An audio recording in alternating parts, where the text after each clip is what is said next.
السلام عليكم ورحمة الله وبركاته. وعليكم السلام. الحمد لله وبه نستعين.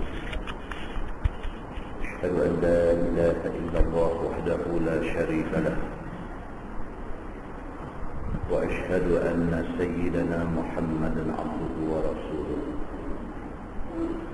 ونصلي ونسلم على هذا النبي الكريم سيد المرسلين وعلى آله وصحبه أجمعين. أما بعد، أيها المؤمنون اتقوا الله، أوصيكم وإياي بتقوى الله، فقد فاز المتقون. Muslimin dan muslimat, mudah-mudahan dirahmati Allah Subhanahu wa taala. Di dalam sebuah hadis an Abi Hurairah radhiyallahu anhu,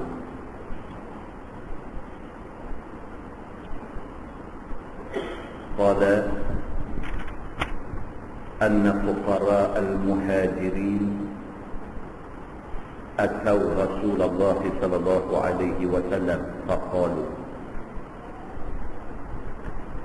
ذهب أهل الدثور بالدرجات العلى والنعيم المقيم.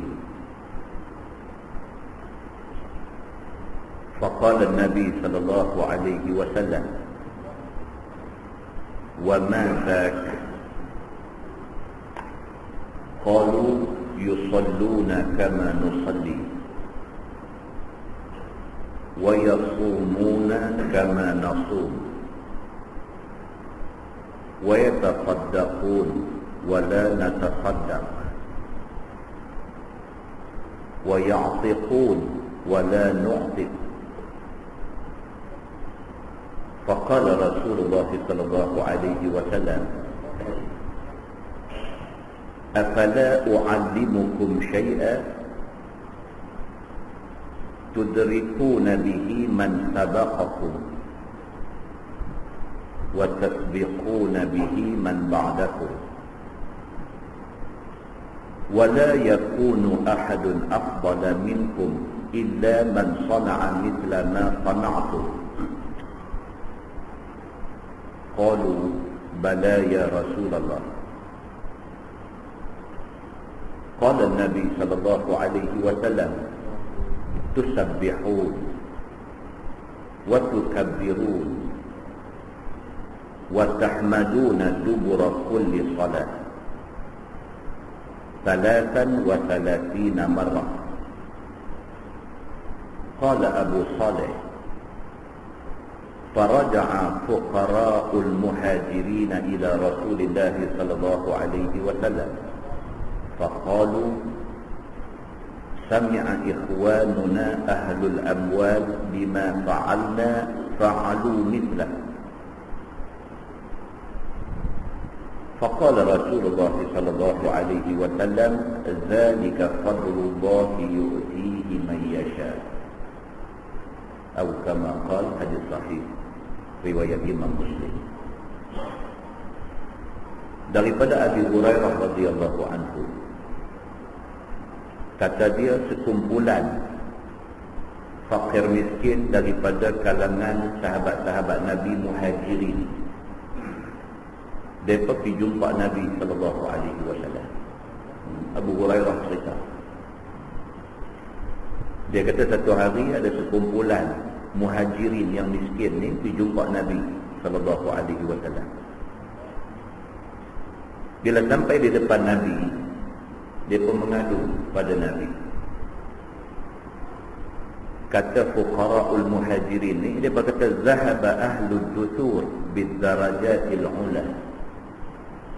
Dia berkata dekat Nabi, dia berkata ya Rasulullah, orang-orang kaya untunglah mereka, sebab mereka dapat darjat yang tinggi.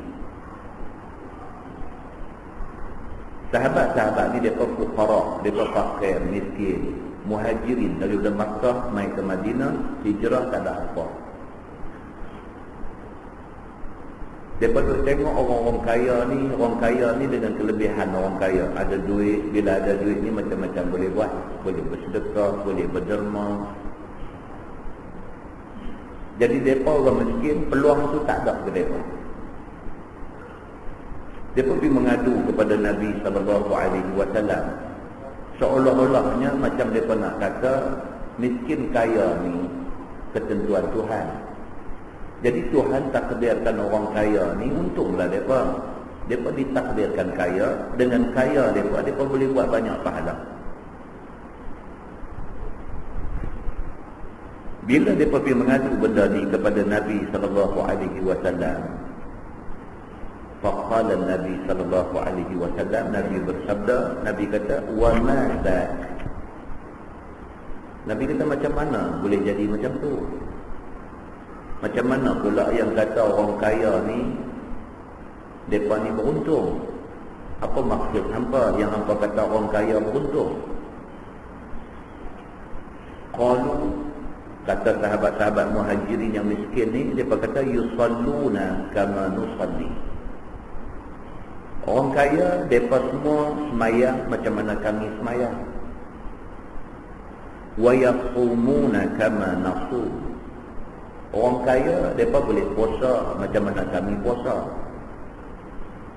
Wa yatasaddaqun wa la natasaddaq. Tapi mereka orang kaya, mereka boleh bersedekah. Tapi kami orang miskin tak boleh nak bersedekah. Wa ya'tiqun wa la nu'tiq. Orang kaya, untunglah mereka. Dengan duit mereka boleh memerdekakan hamba. Kami tak boleh. Nabi bila dengar macam tu, faqala Rasulullah sallallahu alaihi wasallam, Nabi bersabda, Nabi kata, afala u'allimukum syai'a. Nabi kata dekat sahabat-sahabat muhajirin yang miskin ni, Nabi kata, hamba mau dah aku nak cerita dekat hamba satu benda. Tudrikuna bihi man sabaqakum. Benda yang aku nak cerita ni membolehkan hampa dapat pahala macam orang-orang yang dulu-dulu. Wa tasbiquna bihi man ba'dakum. Benda yang aku nak cerita ni membolehkan hampa ni mendahului orang-orang yang selepas daripada hampa. Maksudnya Nabi kata, hampa mau dah aku nak cerita dekat hampa satu benda yang istimewa, yang boleh menjadikan hampa ni lebih baik daripada orang dulu-dulu dan lebih baik daripada orang kemudian daripada hampa. Wala yakunu ahadun afdala minkum illa man qana'a mithla ma qana'tum. Nabi kata, siapa pun tak boleh ting hampa lah selepas ni, melainkan kalau mereka buat macam yang hampa buat, yang aku nak abangkan lagi. Aku nak cerita dekat hampa satu benda, aku nak cerita dekat hampa satu amalan yang kalau hampa amalkan amalan ni, siapa pun tak boleh ting hampa, tak boleh lawan hampa, melainkan kalau orang tu buat macam hampa buat, baru dia boleh sama dengan hampa. Qalu bala ya Rasulullah. Sahabat muhajirin yang miskin ni kata, tentulah kami nak tahu apakah amalan tu ya Rasulullah. Qala, Nabi kata, yang pertama, tusabbihu. Hampa kena banyak bertasbih. Wa tukabbirun. Hampa kena bertakbir. Wa tahmadun dubura kulli salat. Dan hampa kena bertahmid pada tiap-tiap kali habis sembahyang. Maksudnya sembahyang fardu. Berapa? Nabi kata, salatan wa salatina marrah. Hampa bertasbih 33 kali, hampa bertakbir 33 kali, hampa bertahmid 33 kali. Hampa baca subhanallah 33 kali, hampa baca alhamdulillah 33 kali, hampa baca Allahu akbar 33 kali. Tiap-tiap kali habis sembahyang fardu. Qala Abu Saleh. Abu Saleh salah seorang rawi yang terlibat dalam meriwayatkan hadis ni. Dia kata, faraja'a fuqara'ul muhajirin ila Rasulillah sallallahu alaihi wasallam. Dah lepas Nabi kata lagu tu, depa ni pun dengar Nabi kata lagu tu, balik depa amal apa yang Nabi kata. Tiap-tiap kali habis sembahyang fardu, depa subhanallah 33 kali, alhamdulillah 33 kali, Allahu akbar 33 kali. Depa buat macam Nabi kata. Tiba-tiba balik mereka ni jumpa Nabi SAW.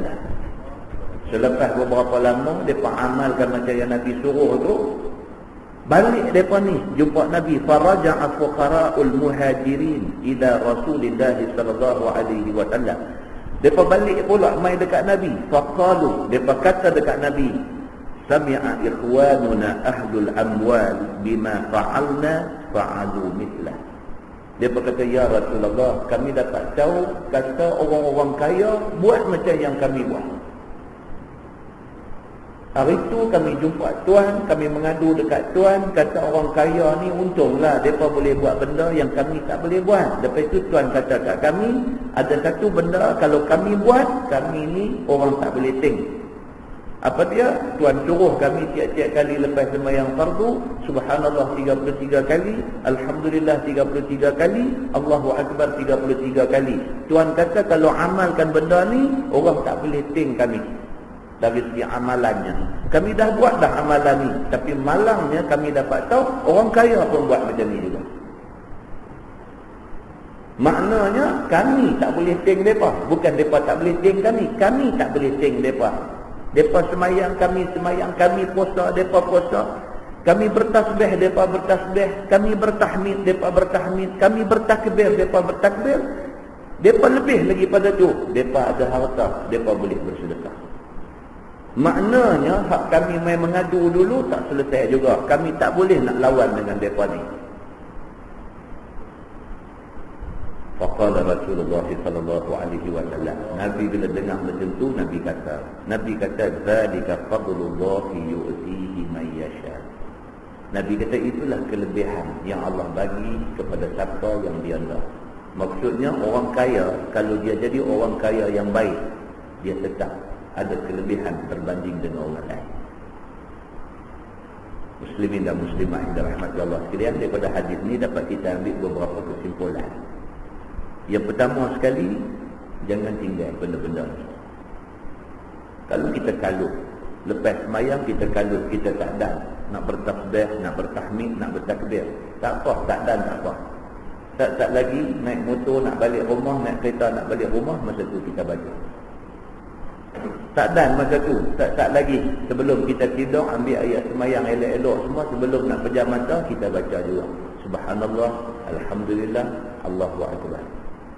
Kalau sekiranya kita tak tinggal benda ni, janji Nabi SAW doa dia tunggu kita. Kesimpulan yang kedua, orang Islam disuruh supaya berusaha dan jadikan diri mereka orang yang ada duit. Kerana Nabi SAW ada pesan di dalam hadis dia yang sahih, mengatakan lebih baik kita tinggal anak beranak kita yang ada duit daripada kita tinggal anak beranak kita yang suka meminta-minta. Di dalam sebuah hadis lain riwayat daripada Abi Hurairah radhiyallahu anhu an Rasulillah sallallahu alaihi wasallam qala man sabbaha Allah fi duburi kulli salatin 33 wa hamadallah 33 wa kabbara Allah 33 fatilka tis'atun wa tis'un wa qala tamamal mi'ah la ilaha illallah wahdahu la syarika lah lahul mulku wa lahul hamdu wa huwa ala kulli syai'in qadir ghufirat khatayahu wa in kanat mithla zabadil bahri atau kama qala, hadis sahih riwayat Imam Muslim.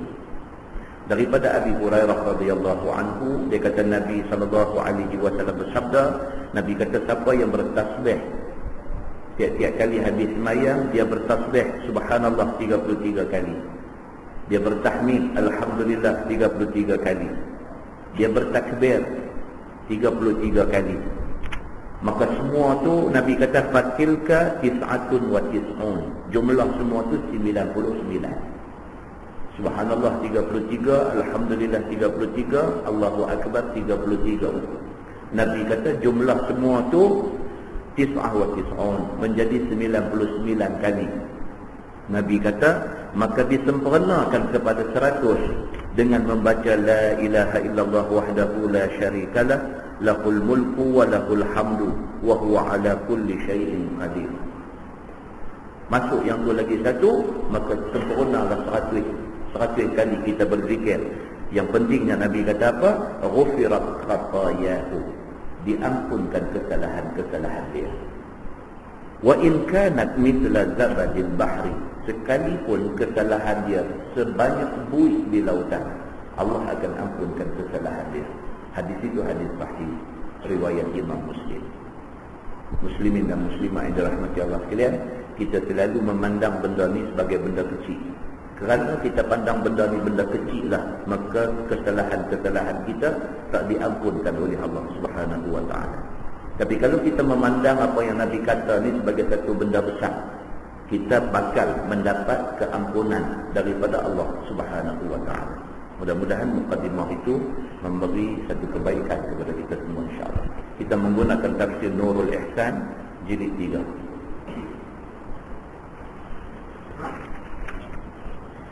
Kita masih lagi dalam tafsir surah Al-Qasas. Surah Al-Qasas, muka surat 207. Muka surat 207, surah Al-Qasas ayat 58. A'udzu billahi minasy syaithanir rajim. Wa kam ahlakna min qaryatin batirat ma'ishataha fatilka masakinuhum lam tuskan min ba'dihim illa qalila. Maksudnya, dan banyak yang telah kami binasa daripada kampung-kampung, iaitu kampung-kampung yang benci nikmat kehidupannya yang dikurniakan Tuhannya, yang tiada syukur.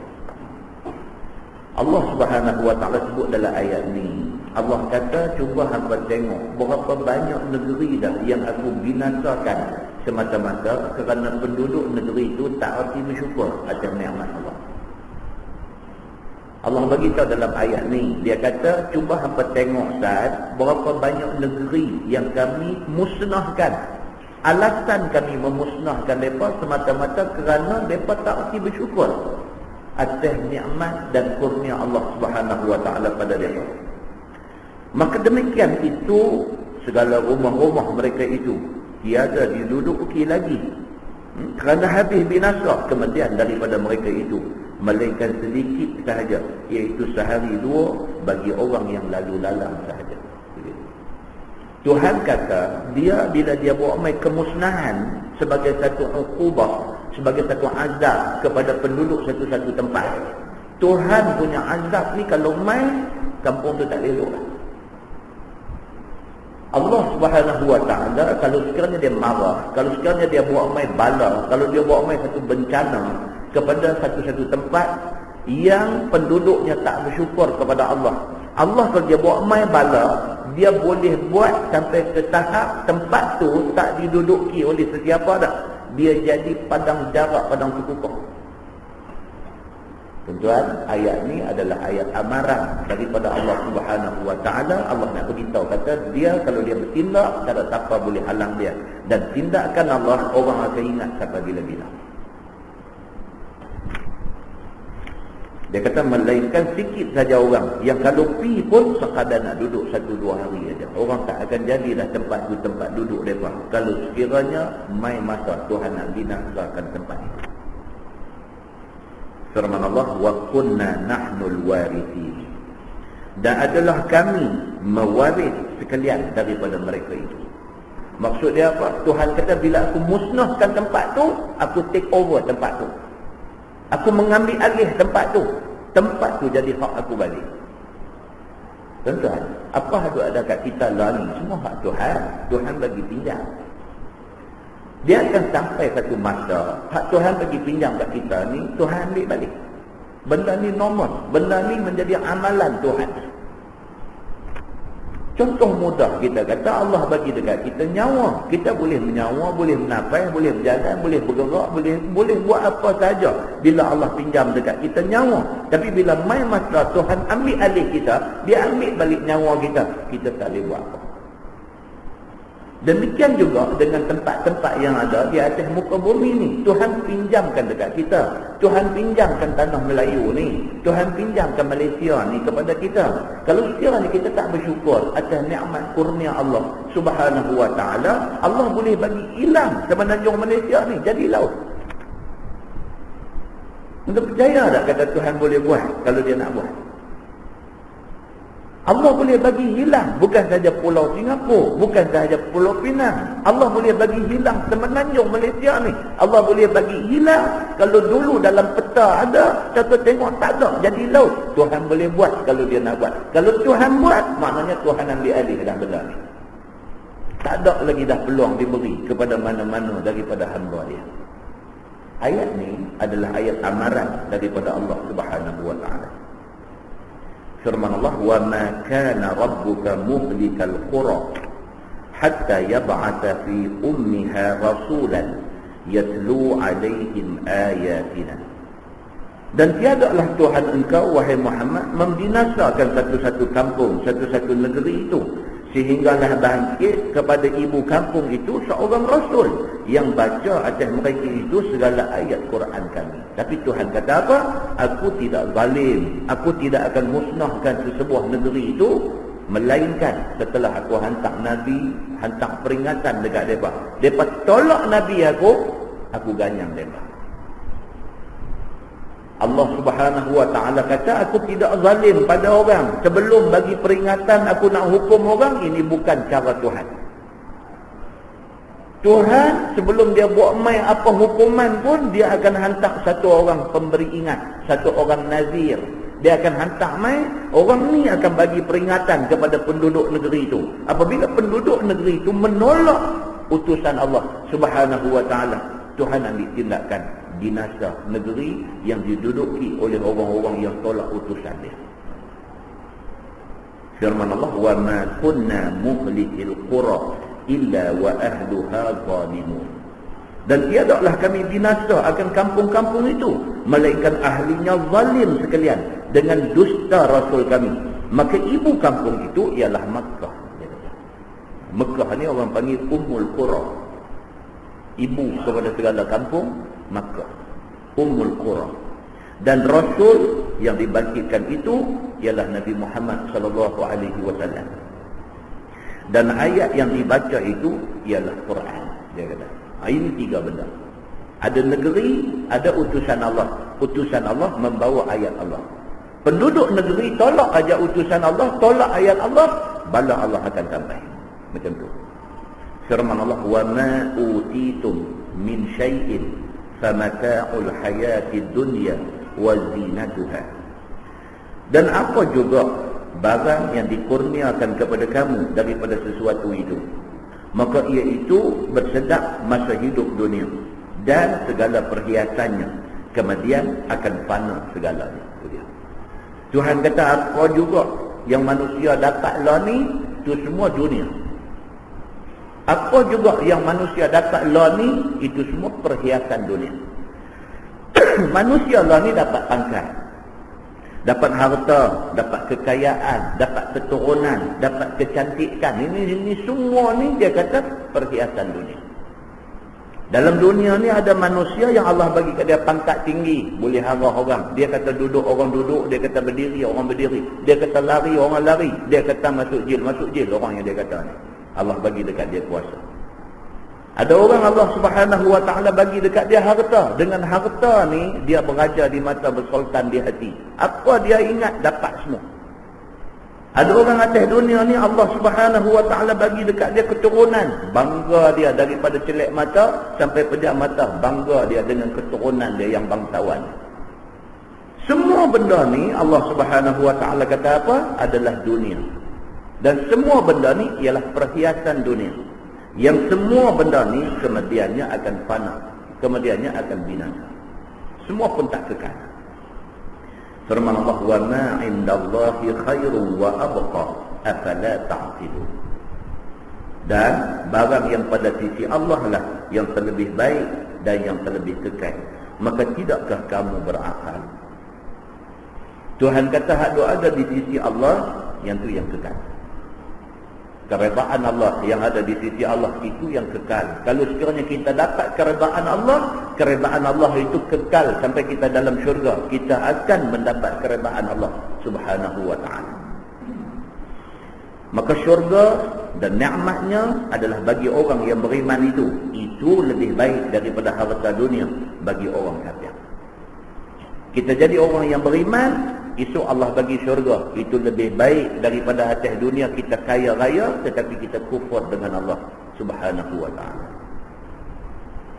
Firman Allah, afaman wa'adnahu wa'dan hasanan fahuwa laqihi kaman matta'nahu mata'al hayatid dunya summa huwa yawmal qiyamah minal muhdarin. Maka adakah mereka yang kami janji akan janji yang baik, iaitu janji syurga bagi orang yang beriman, maka ia lagi akan bertemu akan dia, yakni akan syurga kemudian daripada mati itu, yakni samakah seperti mereka yang kami bagi sedap dengan kesedapan dunia, kemudian dia pada hari kiamat daripada jumlah orang yang hadir ke neraka, iaitu orang kafir. Maksudnya tidak sama antara mukmin dan kafir, tidak sama di antara syurga dan neraka. Maknanya Allah Subhanahu wa ta'ala nak tanya, seronok di atas dunia ni sama ke dengan seronok dalam syurga di akhirat itu? Tak sama, Tuhan kata. Jangan ingat kata dunia ni destinasi kita. Jangan lu ingat kata dunia ni lah matlamat kita. Jangan lu ingat dunia ni lah segala-galanya untuk kita. Dah, dunia ni temporary saja. Dunia ni sementara aja. Dunia ni sementara nak tunggu mati aja. Mati itu sana ni tempat yang kekal. Kalau di sana kita di neraka, tak ada makna bagi hidup kita selama ni. Sebab sana adalah negeri yang baqa. Dia kata negeri yang kekal. Firman Allah, wa yawma yunadihim fayaqulu aina syuraka'i alladhina kuntum taz'umun. Dan hari yang menyeru akan mereka itu, yakni akan kafir-kafir itu oleh Allah. Maka firman Allah, mana segala syirik aku yang kamu dakwa kata syirik aku itu? Di hari akhirat itu Allah Subhanahu wa ta'ala tanya kepada orang yang masa di atas dunia dia syirikkan Allah dengan benda lain. Dia di atas dunia dia takut Allah tapi ada takut benda lain daripada Allah. Dia di atas dunia, dia berasa bukan Allah sahaja yang berkuasa, ada benda lain yang juga berkuasa selain daripada Allah. Dia di atas dunia, dia bukan minta dekat Allah saja, dia minta kepada satu benda lain daripada Allah. Maknanya dia associate Allah dengan satu benda lain. Dia sekutukan Allah dengan satu benda lain. Dia bukan tak percaya Allah, dia percaya, tapi sambil percaya Allah, di samping tu dia ada percaya benda lain. Hari akhirat esok Tuhan cabar, Tuhan tanya, mana dia benda-benda yang hampa guna buat syirik dengan aku di atas dunia dulu? Mana dia orang yang hang takut macam mana hang takut ke aku di atas dunia dulu? Mana? Ni hari ni aku nak hukum hang masuk neraka. Mana dia orang yang hang takut di atas dunia dulu? Dipanggil dia, suruh halang aku daripada buang dalam neraka. Muslimin dan muslimat yang dirahmati Allah sekalian. Firman Allah, qala allazina haqqa 'alaihimul qaul. Maka berkata oleh segala mereka yang sebenar atas mereka itu perkataan dengan masuk neraka.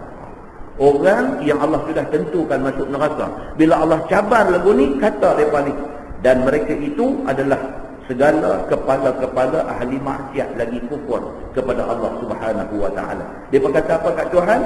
Rabbana haula'i alladhina aghwaynahum kama aghwayna tabarra'na ilaika ma kanu iyana ya'budun. Dia berkata, wahai Tuhan kami, bermula mereka itu, iaitu segala mereka yang kami sesatkan itu, kamilah yang menyesatkan mereka itu. Mengaku ni dah duduk dalam neraka ni, dia mengaku dekat Tuhan. Dia kata, ya Allah, memang betul atas dunia dulu kami menyesatkan mereka ni. Seperti mana kami ni pun sesat jua. Dia kata kami ni pun memang gelong dah. Kami ajak mereka ni pakai gelong sama. Kami atas dunia dulu pun sesat. Kami ajak lagi mereka ni pakai sesat sama dengan kami. Kami melepas diri kepada engkau daripada mereka itu. Tapi mereka kata apa kat Tuhan? Mereka kata betul kami dulu sesat. Betul kami ajak mereka sesat. Tapi kami tak paksa mereka suruh sesat. Kami ajak mereka yang saja nak ikut kami. Depan Tuhan dia jawab macam tu. Memang kami dulu jahat. Kami ajak orang jadi jahat. Tapi ya Allah, kami tak paksa dia suruh jadi jahat. Kami ajak dia jadi jahat. Dia suka hati nak pilih jadi jahat. Bukan kami punya salah. Dia jawab depan Tuhan macam tu. Kami tak paksa pun. Kami ajak biasa aja. Mereka yang nak ikut. Maka kamilah yang menyesatkan mereka itu seperti kami sesat. Kami minta lepas diri kepada engkau ya Allah daripada mereka itu. Tiada mereka itu sembah kami. Hanya sembah mereka itu nafsu mereka itu sahaja. Dia kata apa kat Tuhan? Dia kata ya Allah, mereka ikut nafsu mereka untuk sesat. Bukan kami paksa. Kami ajak aja. Mereka sendiri yang nak. Yakni pada hari kiamat berhimpun orang yang menyesat dan orang yang disesatkan. Berbabil, berbalah, berbantah. Kata orang yang disesatkan, tempat orang yang menyesat kami itu dalam azab. Nuh, geng yang diajak sesat Nuh, mereka kata, ni, dia ni lah yang ajak kami dulu. Boh mereka ni dalam azab, jangan bubuh kami. Mereka yang bertanggungjawab ajak kami. Kata pula orang yang menyesatkan ni, mereka sendiri pilih untuk kufur di atas iman. Seperti mana kami pilih untuk kufur. Mereka ni pula kata, kami tak paksa, kami ajak saja. Mereka yang pilih untuk sesat. Dia jadi apa? Dia jadi berbalah. Hang tunjuk aku tunjuk hang. Di akhirat esok jadi macam tu. Baik, kerana seru kami kepada kufur itu berlawanan dengan seru Allah kepada iman. Mereka kata kami betul, kami ajak mereka sesat. Tapi kami tak macam Tuhan. Kami tak ada apa-apa. Kami cuma ajak pakai ayat liuk aja. Ajak mereka sesat. Tak sama macam Tuhan. Kerana Tuhan dengan bangkit Rasul, dengan turun Quran, dan dengan penuh dengan janji pahala, dan penuh dengan janji seksa, dan ajaran, dan bandingan orang yang bantah, maka pilih kufur atas iman itu bermakna mereka ikut nafsu. Dan tiada kerana ikut kami. Dia kata, maka dia ajak sama-sama mereka itu. Geng yang ajak orang jadi sesat ni, dia kata apa? Yang mereka ni, kami ajak mereka sesat. Yang mereka ikut pasal apa? Kami bukan ada neraka. Kalau kami ajak mereka sesat, kalau tak mau sesat kami nak boh dalam neraka, ada alasan mereka terpaksa ikut kami. Kami bukan ada neraka, bukan ada satu seksaan apa. Tak ada apa. Ajak aja. Mereka suka hati nak ikut kami. Pasal hari ni nak salah kami. Benda ni berlaku di akhirat itu di depan Allah Subhanahu wa ta'ala. Tuhan dengar dia dikata, Tuhan dengar dia dikata. Akhirnya dia kata apa? Maka dia azab sama-sama. Tuhan kata 2 kali 5, 5 kali 2. Semua pergi neraka. Macam tu cerita dia. Ini yang terjadi macam kita hari ni lah, dalam kampung kita. Bila anak kita ni terlibat dengan buat jahat di sekolah, bila cikgu panggil kita pergi jumpa cikgu di sekolah, kita kata apa? Kita kata anak saya tak jahat, anak saya tak salah. Ni duk kawan dengan, tunjuk anak orang lain.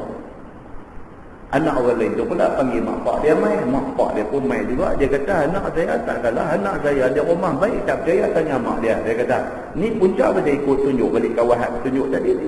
Lepas tu dah cerita atas dunia lepas tu. Perangai tu bawa pergi sampai depan Tuhan di akhirat itu ni. Tak mengaku diri sendiri salah. Duk tunjuk orang salah. Benda yang terjadi itu jadi di sana. Di depan Allah Subhanahu wa ta'ala. Dan diceritakan oleh Allah di dalam Al-Quran.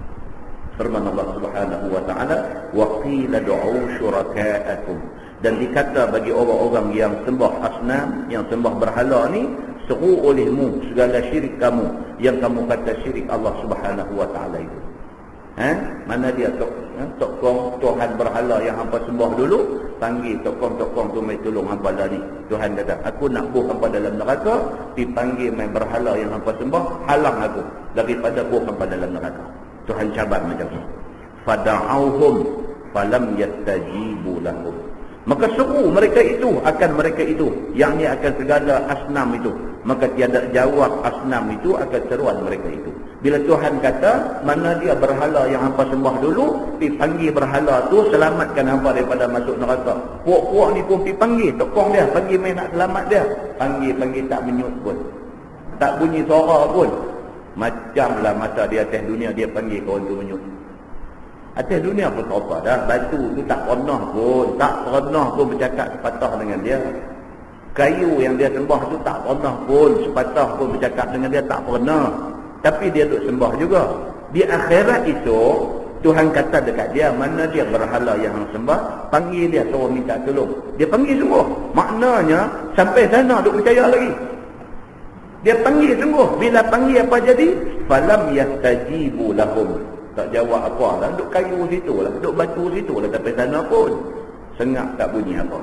Wara'awul azab, dan lihat mereka itu akan azab sekeliling mereka. Bila panggil berhala tak cakap apa, beralih-beralih hati dah ada keliling dah. Bermakna sudah dibuang mereka ke neraka. Itu cerita dia. Lau annahum kanu yahtadun, jika ada mereka itu ambil jalan hidayah, yakni jalan agama Islam masa dalam dunia, nescaya tiada lihat mereka itu akan azab di akhirat.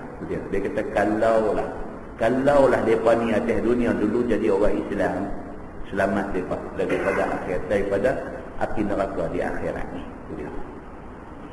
Firman Allah, wa yawma yunadihim fayaqulu madza ajabtumul mursalin. Dan ingatlah olehmu akan hari kiamat, yang seru akan mereka itu oleh Allah. Maka firman Allah, apa suatu kamu jawab seruan segala rasul yang disuruh kepada kamu itu? Adakah kamu ikut? Tuhan tanya di sana. Dalam kubur, kita mati masuk kubur, kena tanya dah. Sampai di mahsyar, masa duk hisab amalan, kena tanya lagi. Kita ni tanggungjawab kita dengan Nabi Muhammad SAW ni, tanggungjawab kita dengan Nabi ni, mati masuk kubur kena tanya dah. Semalam kita baca di Masjid Jelutong semalam ni, kena tanya dah. Wa in kana munafiqan, nanti kata kalau sekiranya yang mati itu orang munafik, bila dijelmakan wajah Nabi dekat dia, ditanya dia siapa ni, dia tak boleh jawab. Dia kata la adri. Sami'tun nasa yaqulun, aku dengar manusia kata dia ni nabi. Aku pun kata macam tu lah. Dia kata la adri, aku sebenarnya tak tahu dia ni nabi ke apa, aku tak tahu. Rupanya sampai di mahsyar esok ni, Tuhan tanya lagi sekali pasal nabi ni. Tuhan tanya lagi sekali. Nabi yang aku hantar pergi dekat hampa dulu, dia seru hampa kepada Islam. Apa hampa jawab dekat dia? Masa hampa hidup atas dunia dulu, Nabi seru hampa kepada Islam. Apa respon hampa dekat dia? Tuhan tanya lagi di hari akhirat esok, di mahsyar esok ni, adakah kamu ikut dia? Firman Allah, fa'amiyat alaihimul anba'u yawma idzin, maka buta atas mereka itu segala khabaran hari itu. Maksud maka buta tu, fa'amiyat tu maksud dia apa? Blank. Dalam bahasa hari ni orang kata apa? Blank. Fikiran dia jadi blank, jadi kosong, jadi tak tahu nak jawab. Bila Tuhan tanya dia, ni Nabi yang aku hantar pergi dekat hampa, suruh hampa ikut dia dulu, hampa ikut ke tak? Tuhan tanya. Bila kena soalan tu dengan Tuhan, blank. Tak ada jawapan nak jawab. Pasal apa? Pasal tak tahu nak jawab apa, kita tak ikut dia. Atas dunia kita tak ikut Nabi, di sana kita nak jawab apa depan Tuhan? Atas dunia kita tak pernah dengar tentang hadis Nabi, nak jawab apa depan Tuhan? Lagu budak-budak mengaji sekolah, buku tak baca. Bila masuk periksa, tengok soalan blank. Tengok soalan tu lagu duduk gelintir atas soalan tu sampai jadi gulung macam mana bungkus kacang putih. Tak tahu nak jawab apa, tak baca.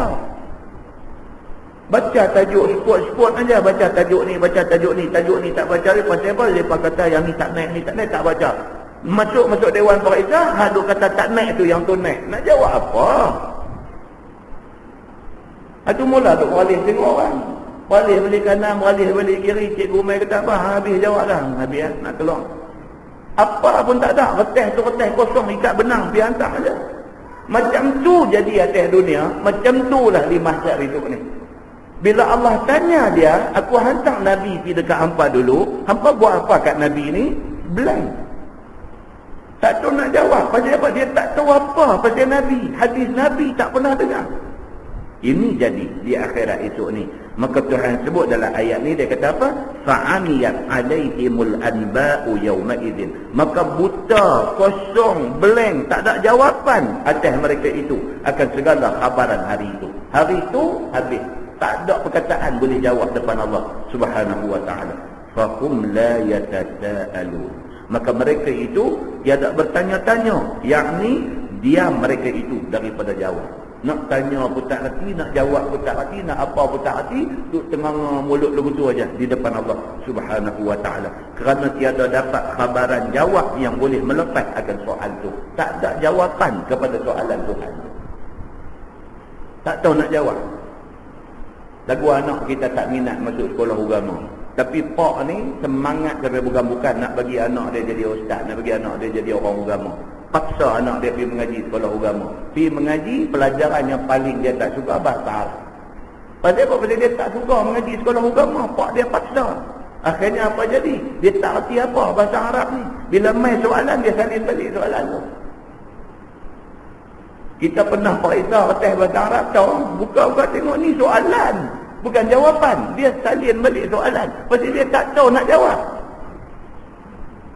Muslimin dan muslimat yang dirahmati Allah sekalian. Rupanya benda duk jadi dalam dunia ni. Benda tu jadi di akhirat itu ni. Pasal tak erti apa. Maka dia tak tahu nak jawab apa di depan Allah. Inilah hal segala kafir-kafir itu. Inilah yang duk jadi. Saya kata. Orang kafir esok dia jadi macam tu.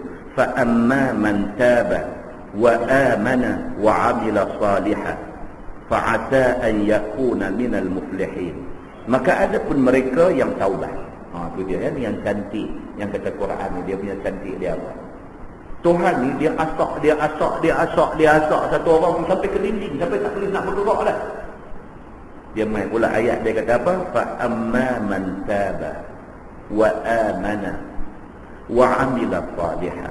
Tuhan dia main ayat pujuk balik. Dia kata apa? Maka ada pun mereka yang taubat.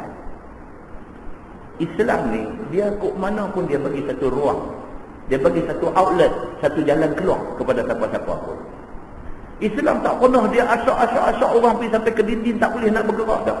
Dia bagi satu outlet, dia bagi satu pintu keluar kepada orang ni. Okey, tak apalah. Yang lepas. Kita dah sebut 2-3 kali. Enough is enough. Orang putih kata, cukup lah. Lepas lah. Dulu kita jahil, dulu kita tak erti agama, dulu kita jahat, dulu kita buat maksiat. Yang lepas. Enough is enough.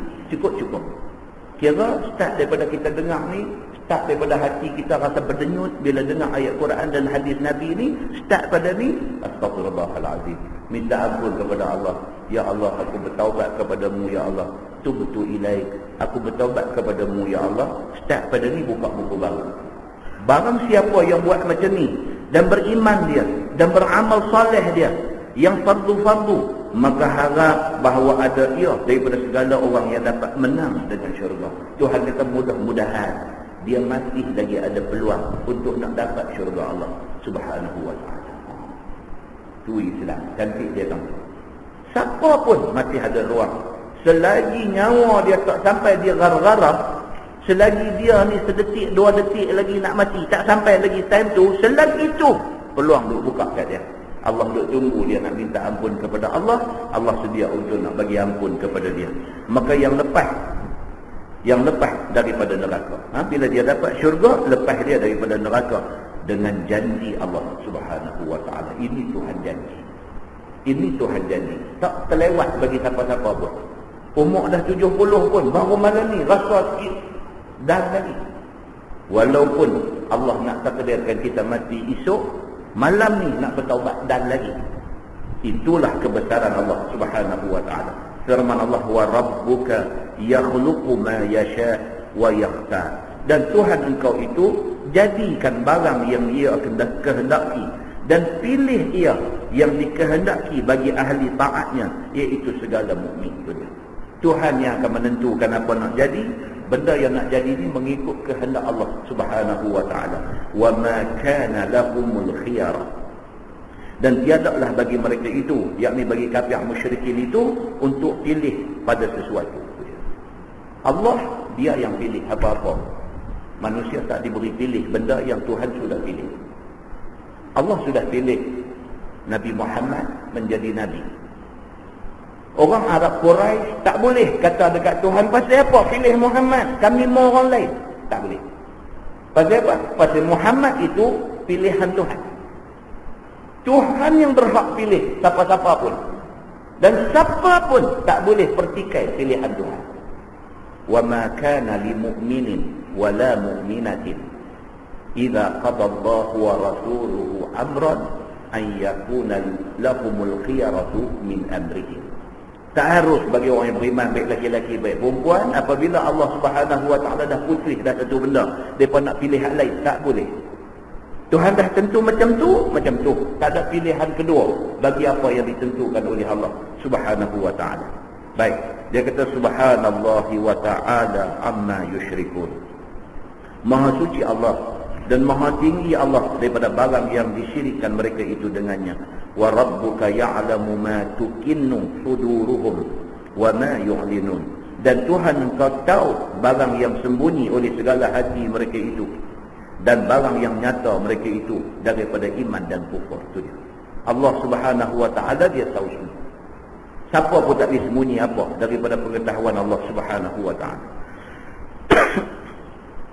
Firman Allah, wa huwallahu la ilaha illa huwa. Dan dialah Allah Tuhan yang tiada Tuhan yang sebenar-benar melainkan Allah Subhanahu wa ta'ala.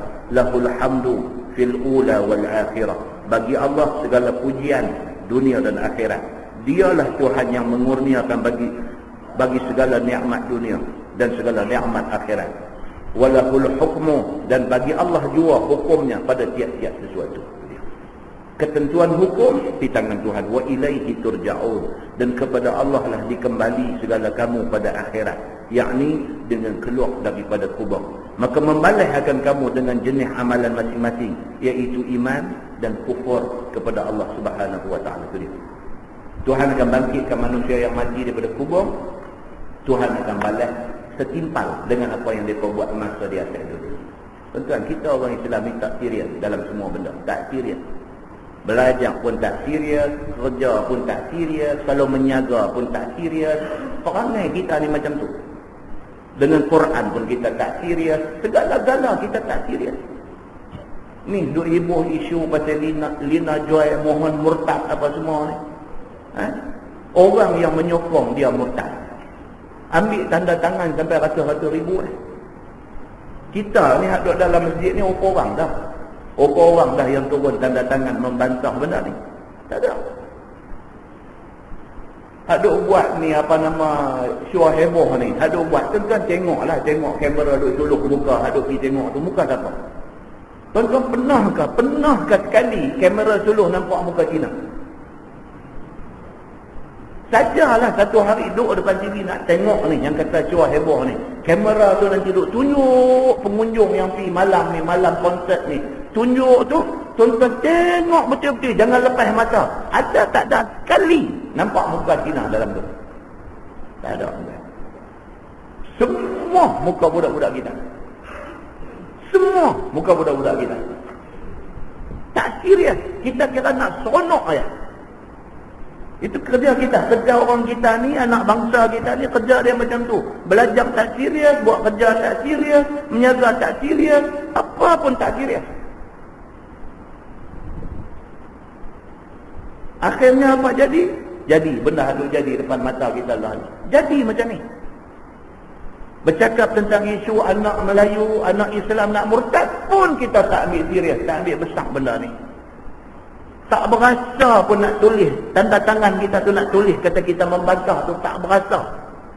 Tuan siapa kata apa, tuan siapa panggil siapa main ceramah apa. Kita tak ada kesedaran macam tu. Pasal apa? Pasal kita tak serius. Itu masalah dia. Nak main mengajar masjid pun, kalau jadi ustaz pun nak main mengajar masjid pun tak serius. Main buka kitab duk tanya ni, muka surat berapa, kita mati tu muka surat, tak serius. Bukan nak kata kat siapa-siapa. Nak abang kata bangsa kita ni dia perangai dia dah macam tu. Dia tak serius buat apa-apa. Tak bersungguh-sungguh. Buat halai balai, buat lebih kurang, buat ambil mudah semua benda. Itu tak berjaya, orang berjaya. Orang berjaya sakit hati kat orang. Muslimin dan muslimat yang dirahmati Allah sekalian, orang kata ludah ke langit jatuh atas muka sendiri. Tepuk ayam didulang nocik muka sendiri. Kita kata ke bangsa kita sendiri pun bangsa tu juga. Ini yang duk jadi kepada kita ni. Muslimin dan muslimat yang dirahmati Allah sekalian, ubah sikap-sikap ni semua. Kita kena ubah, kita kena serius. Kita belajar, kita kena serius. Kita buat kerja, kita kena serius. Kita mengajar, kita kena serius. Tak ada benda yang kita boleh buat tak serius dalam dunia ni. Kita kena serius bila buat apa-apa benda. Kerana serius buat satu-satu benda, itu resiti kejayaan seseorang manusia. Muslimin dan muslimat yang dirahmati Allah sekalian, firman Allah, qul ara'aytum in ja'alallahu 'alaykumul laila sarmadan ila yaumil qiyamah man ilahun ghairullah ya'tikum bidhiya. Tuhan tanya, kata olehmu wahai Muhammad, khabar olehmu akan datang. Allah suruh Nabi Muhammad pergi kata dekat orang-orang ada-ada ni, hamba-hamba mai kat aku tak. Jika Allah Ta'ala jadikan atas kamu tu malam selama-lama sehingga sampai hari kiamat, siapakah Tuhan lain daripada Allah yang boleh mendatangkan kepada kamu cerah? Ditanya dekat semua orang ni, kalau Allah bagi jadi malam aja dia tak main-main siang, siapa boleh buat main siang? Tuhan bagi jadi malam aja tak main siang. Tuan-tuan baca hadis akhir zaman. Hadis yang menceritakan kata tanda hampir sangat nak kiamat ni apa dia? Malam tu jadi panjang. Malam yang esoknya matahari nak naik ke barat tu. Matahari bila naik ke barat itu tanda besar kiamat. Malam sebelum pagi matahari nak naik ke barat tu, malam tu dia panjang. Orang yang mula-mula sedang tentang fenomena ni adalah ahli tahajud, Nabi kata. Kerana dia bangkit tahajud. Biasanya lepas dia bangkit, dia sembahyang tahajud, dia baca Quran sikit, dia zikir sikit. Biasanya subuh nanti main. Tapi malam tu dia tahajud, dia baca Quran, duk tengok duk gelap lagi. Dia baca Quran, duk tengok duk gelap lagi. Baca Quran, duk tengok duk gelap lagi. Pokok hujan ke? Apa ni pasal nak turun hujan ke? Gelap lagi. Malam menjadi panjang. Dan orang yang mula sedar ni, Nabi kata apa? Ahli tahajud. Bila dia duk tengok macam tu, baru dia teringat. Dia kata, tak nak jadi dah kiamat ni. Maka segera dia maklumkan kepada orang lain. Barulah orang lain pakat-pakat tahu. Cerah-cerah itu matahari sudah naik di sebelah barat. Pintu taubat sudah ditutup. Muslimin dan muslimat yang dirahmati Allah sekalian, Allah berkuasa buat benda tu menjelang kiamat itu. Lah pun kalau Tuhan nak buat, Tuhan boleh buat. Allah Subhanahu wa ta'ala ni, dia kalau nak buat lah ni, dia boleh buat. Allah boleh bagi jadi malam, dia tak main siang. Jam duk pusing sampai berapa lama pun duk malam juga. Bila jadi macam tu, itu tanda kebesaran Allah Subhanahu wa ta'ala. Allah suruh Nabi tanya orang yang hidup zaman Nabi 1400 tahun dulu. Kalau sekiranya Allah jadikan malam selama-lama, tak main siang, siapa dia dalam dunia ni yang boleh buat main siang kalau Tuhan tak mau buat main siang? Tuhan suruh Nabi tanya. Yang boleh kamu cari akan kehidupan, yakni boleh cari makan. Lagi tak main siang, lagi Tuhan tak boleh nak buat kerja. Macam mana jadi kalau Tuhan buat macam itu? Afala tasma'un. Maka tidakkah kamu dengar dan kamu ambil faham? Maka kamu kembali kepada iman dan kamu tinggalkan kufur. Ayat-ayat Quran yang suruh orang fikir. Allah Subhanahu wa ta'ala Tuhan Maha Kuasa. Saya kata tuan-tuan, kita pula kita nak cakap benda ni jauh sangat tak nampak, tak tercapai akal bagi setengah orang. Kita sendirilah. Allah test kita bagi satu susah. Yang susah tu kita jadi buntu, tak tahu nak buat macam mana. Last kita cari siapa? Kita cari Allah Subhanahu wa ta'ala. Tuhan bagi kat kita satu test, kita kena satu ujian, kita kena satu test. Allah bagi satu sakit, yang sakit ni tak boleh nak berubat. Habis duit ribu-ribu dah pi, habis spesialis mana pun kita dah pi, dah berubat dah apa, dia tak mau nak baik. Doktor ni teka macam ni, doktor ni teka macam ni, doktor ni teka macam ni, pergi hospital ni rebuk ambil isi daging, hantar pergi Kuala Lumpur nak periksa, pergi klinik ni pula ambil darah sampai kena sampai macam tu. Yang kita duk berasa tak sihat, doktor kata tak ada apa macam mana kita tak sihat, rata habis cara perubatan moden, pergi duk cerai kok kampung pula, macam-macam buat, tak boleh juga. Lah apa jadi tuan-tuan? Ayah semayang tengah malam, menangis atas sejadah, teringat dekat Allah Subhanahu wa ta'ala. Maksud dia apa? God is great. Orang putih kata Allah Tuhan Maha Besar. Last sekali kita percaya Allah boleh tolong kita.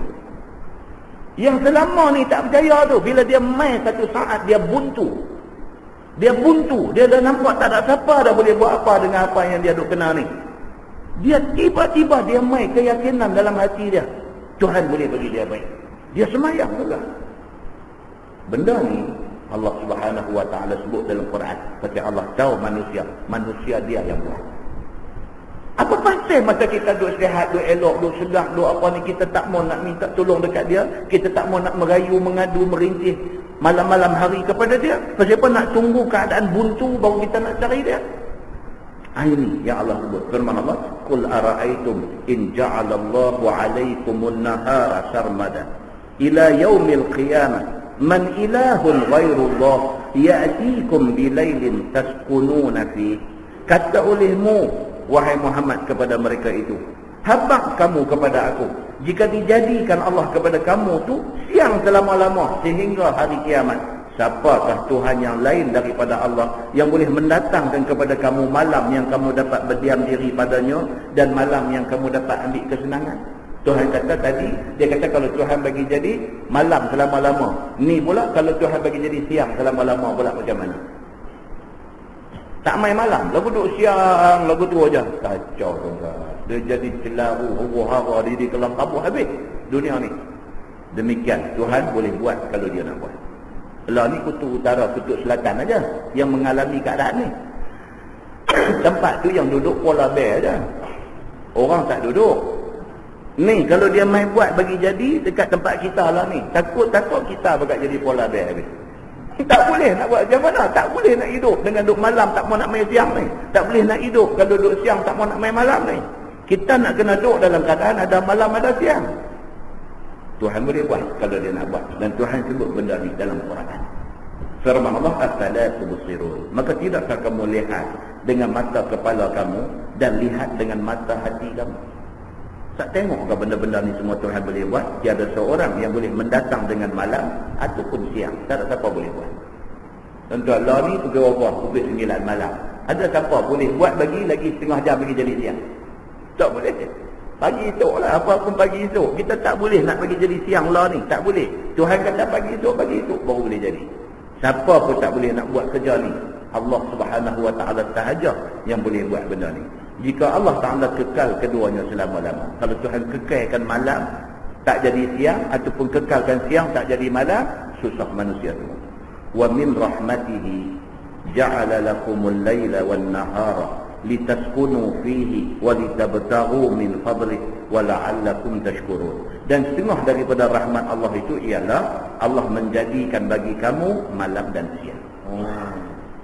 Ni rahmat Tuhan rupanya jadi malam jadi siang ni. Rahmat Tuhan. Tanda belah kesian Tuhan pada kita. Dia bagi jadi malam, dia bagi jadi siang. Supaya mengambil ketenangan kamu padanya. Yang ni pada malam hari. Malam untuk kita relax. Malam untuk kita relax. Main masjid, semayang maghrib, dengar kuliah sikit, semayang isya, balik relax. Dan sembang anak-anak, tengok kerja rumah dia sikit, tanya 2-3 patah kat dia apa semua, kita rehat. Allah bagi jadi benda ni. Dan menuntut kehidupan kamu daripada kurnia Allah pada siang hari. Allah bagi jadi siang, suruh pergi buat kerja. Suruh pergi cari rezeki. Dan mudah-mudahan kamu syukur atas nikmat Allah kepada kedua kamu. Pada keduanya ini, pada malam dan siang ini. Firman Allah, wa yawma yunadihim fayaqulu aina syuraka'i allazina kuntum taz'umun. Dan sebut olehmu wahai Muhammad, hari kiamat yang menyeru akan mereka itu, yakni orang yang sembah asnam itu oleh Allah. Maka firman Allah, mana segala syirik kamu yang ada, yang kamu ada kata mereka itu syirik aku itu. Mana dia hak kamu duk sembah atas dunia dulu mana? Maka tiada seorang pun jawab. Kerana sememangnya tiada syirik bagi Allah sekali-kali. Tak boleh jawab. Soalan tu soalan tak boleh jawab. Budak-budak periksa, keluar-keluar markah, cikgu cek tengok, markah dapat 5%. Cikgu panggil dia main jumpa. Cikgu tanya dia, ni apa ni? Ni apa? Hang jawab apa ni? 5% ni. Hang jawab apa? Budak ni nak jawab apa kat cikgu? Tak boleh jawab. Kalau dia jawab pun kena penambang. Kalau dia jawab pun penambang. Pasal apa? Pasal jawapan dia tu dia nanti kata apa? Saya tak baca. Penambang. Oi, aku mengajar hang sampai nak keluar rengkung punya duk riau nak bagi hang faham. Aku tanya, kalau tak faham, aku tanyalah ni. Faham semua. Ni sampai tak boleh jawab apa satu ni, hang faham apa? Cikgu mula. Dia lagi duk cakap, angin dia lagi duk naik. Dia lagi duk cakap, darah dia lagi duk naik. Budak ni pula pergi jawab, kata saya tak baca. Empang, kata melonsong pergi ruang meja. Jadi dia lagi baik kata tak jawab apa. Pasal apa? Pasal nak jawab pun tak ada jawapan. Akhirat itu pun bila Tuhan tanya tak boleh jawab, Tuhan pun dalam neraka. Macam tu lah cerita dia. Hang jawab pun hampir neraka, hang tak jawab pun hampir neraka. Dia memang tak boleh jawab sebab tak ada jawapan nak jawab depan Allah Subhanahu wa ta'ala. Tu saya kata, cikgu kita dengan anak kita pun serupa lah. Kita dengan anak kita pun serupa lah. Kita kata ada jangan naik motor, hang lesen tak ada lagi apa. Tu saya naik dia naik. Pergi angkat tayar pergi tinggal sebiji sebelah. Jatuh dulan-dulan balik main. Motor dah lah baru beli, hampir terguling jatuh apa semua, aku nak kena repair lagi, duit installment duk bayar tak habis lagi, nak pulang duit repair pula. Angin duk main, kucing beliung duk main lah. Kawan ni balik duk capek-capek, dia tanya je, dia kata, aku kata apa kang tadi? Aku kata apa kang tadi? Aku kata apa kang tadi? 3 kali. 3 kali mula volume 2 saja, lepas tu dia naik 5, lepas tu dia naik 10. Ayah kata tak usah naik, pang langsung. Kalau tak jawab pun memang dia nak pang dah, jawab pun pang. Allah Subhanahu wa ta'ala di hari akhirat itu dia tanya benar-benar ni, dia tanya ni, hang jawab ke, hang tak jawab ke, dia memang buang pergi ke neraka. Pasal apa? Pasal hang memang salah. Muslimin dan muslimat yang dirahmati Allah sekalian. Firman Allah Subhanahu wa ta'ala, wa naza'na min kulli ummatin syahidah, dan kami keluar daripada tiap-tiap umat itu saksi, iaitu nabi-nabi naik saksi atas perkataan mereka itu. Nabi-nabi akan menjadi saksi kepada umat dia. Hari ini kalau kita ikut jalan Nabi Muhammad sallallahu alaihi wasallam, akhirat itu Nabi Muhammad menjadi saksi keimanan kita di depan Allah. Kita tak pernah jumpa Nabi pun, macam mana dia nak jadi saksi depan Tuhan? Itu bukan kerja kita, itu kerja Allah Subhanahu wa ta'ala. Allah akan bagi Nabi kenal kita ni umat dia. Dalam hadis ada cerita macam-macam, cara-cara Nabi nak kenal kita umat dia ni, dia ada cara-cara dia. Nabi Muhammad sallallahu alaihi wasallam di akhirat itu, dia menjadi saksi atas keimanan kita. Kalau kita beriman dengan dia, kita beriman kata Nabi Muhammad itu Nabi. Firman Allah, faqulna hatu burhanakum, maka kami kata, bawa datang olehmu akan keterangan kamu atas sebenar asnam yang kamu kata itu. Tuhan kata lagi, banyak soalan tuan-tuan. Yang kata di mahsyar ni, banyak soalan Tuhan nak tanya kita. Banyak soalan. Nanti duk main kat kita ni, dalam kubur pun banyak soalan, di sana itu pun banyak soalan. Tuhan kata lagi dekat orang yang sembah asnam, yang sembah sokong atas dunia ni. Tuhan kata apa? Hatu burhanakum. Hang buat mai satu bukti dekat aku yang kata sokong yang hang sembah ni ada kuasa. Bagi mai satu bukti dekat aku. Tuhan kata. Fa'alimu annal haqqa lillah, maka ketahui dan yakinlah mereka itu bahawasanya yang sebenar pada Tuhan itu yang Allah semata-mata. Itu dia. Bila kena macam tu, sendiri dalam hati tahu, kata sebenar-benar Tuhan ni Allah aja, bukan benda lain. Tapi tahu pun tak ada guna dah pada masa tu. Tiada sekutu pada Allah akan sesuatu pun. Wa dhalla anhum ma kanu yaftarun, dan ghaib daripada mereka itu barang yang ada mereka itu berbuat di dalam dunia, iaitu daripada syirik. serta Allah Subhanahu wa taala maha tinggi Allah daripada segala yang disyirikkan dengan dia. Sambung sikit lagi, kisah ni menarik, dia kena baca. Dia kata kisah Qarun. Firman Allah, inna Qarun kana min qaumi Musa fabagha alaihim. Bahawasanya Qarun itu ialah ia daripada kaum Musa. Kita duk kata ni jumpa ni harta karun. Qarun ni siapa? Cerita dongeng dah dia ni. Ataupun Qarun ni satu manusia yang wujud betul dulu ni.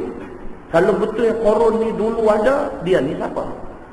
Dia wujud zaman siapa? Siapa dia Qarun ni?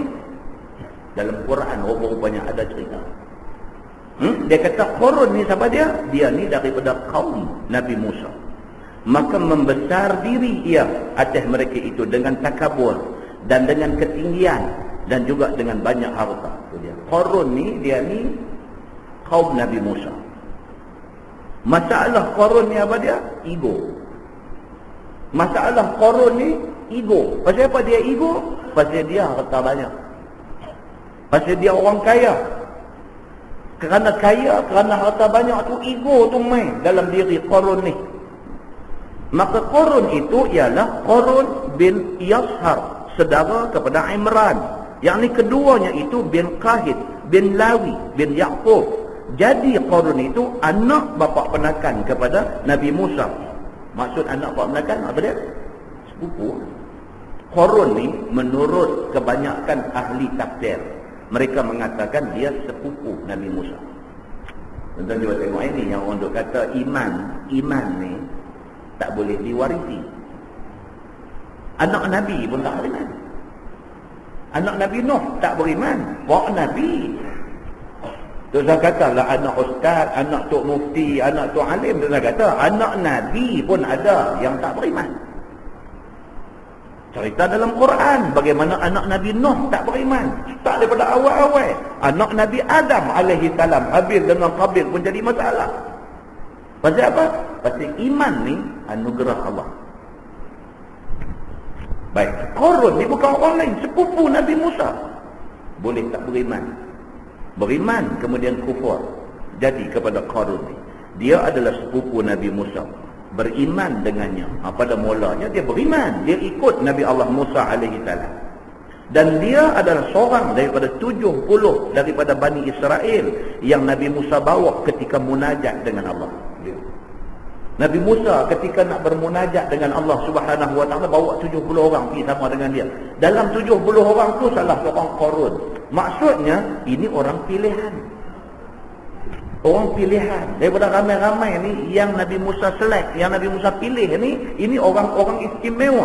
Di antara yang istimewa itu Qarun. Pada awalnya, pada mulanya dia ni orang bagus. Ia, yakni Qarun pun dengar kalam Allah. Dia dengar kalam Allah, Qarun ni.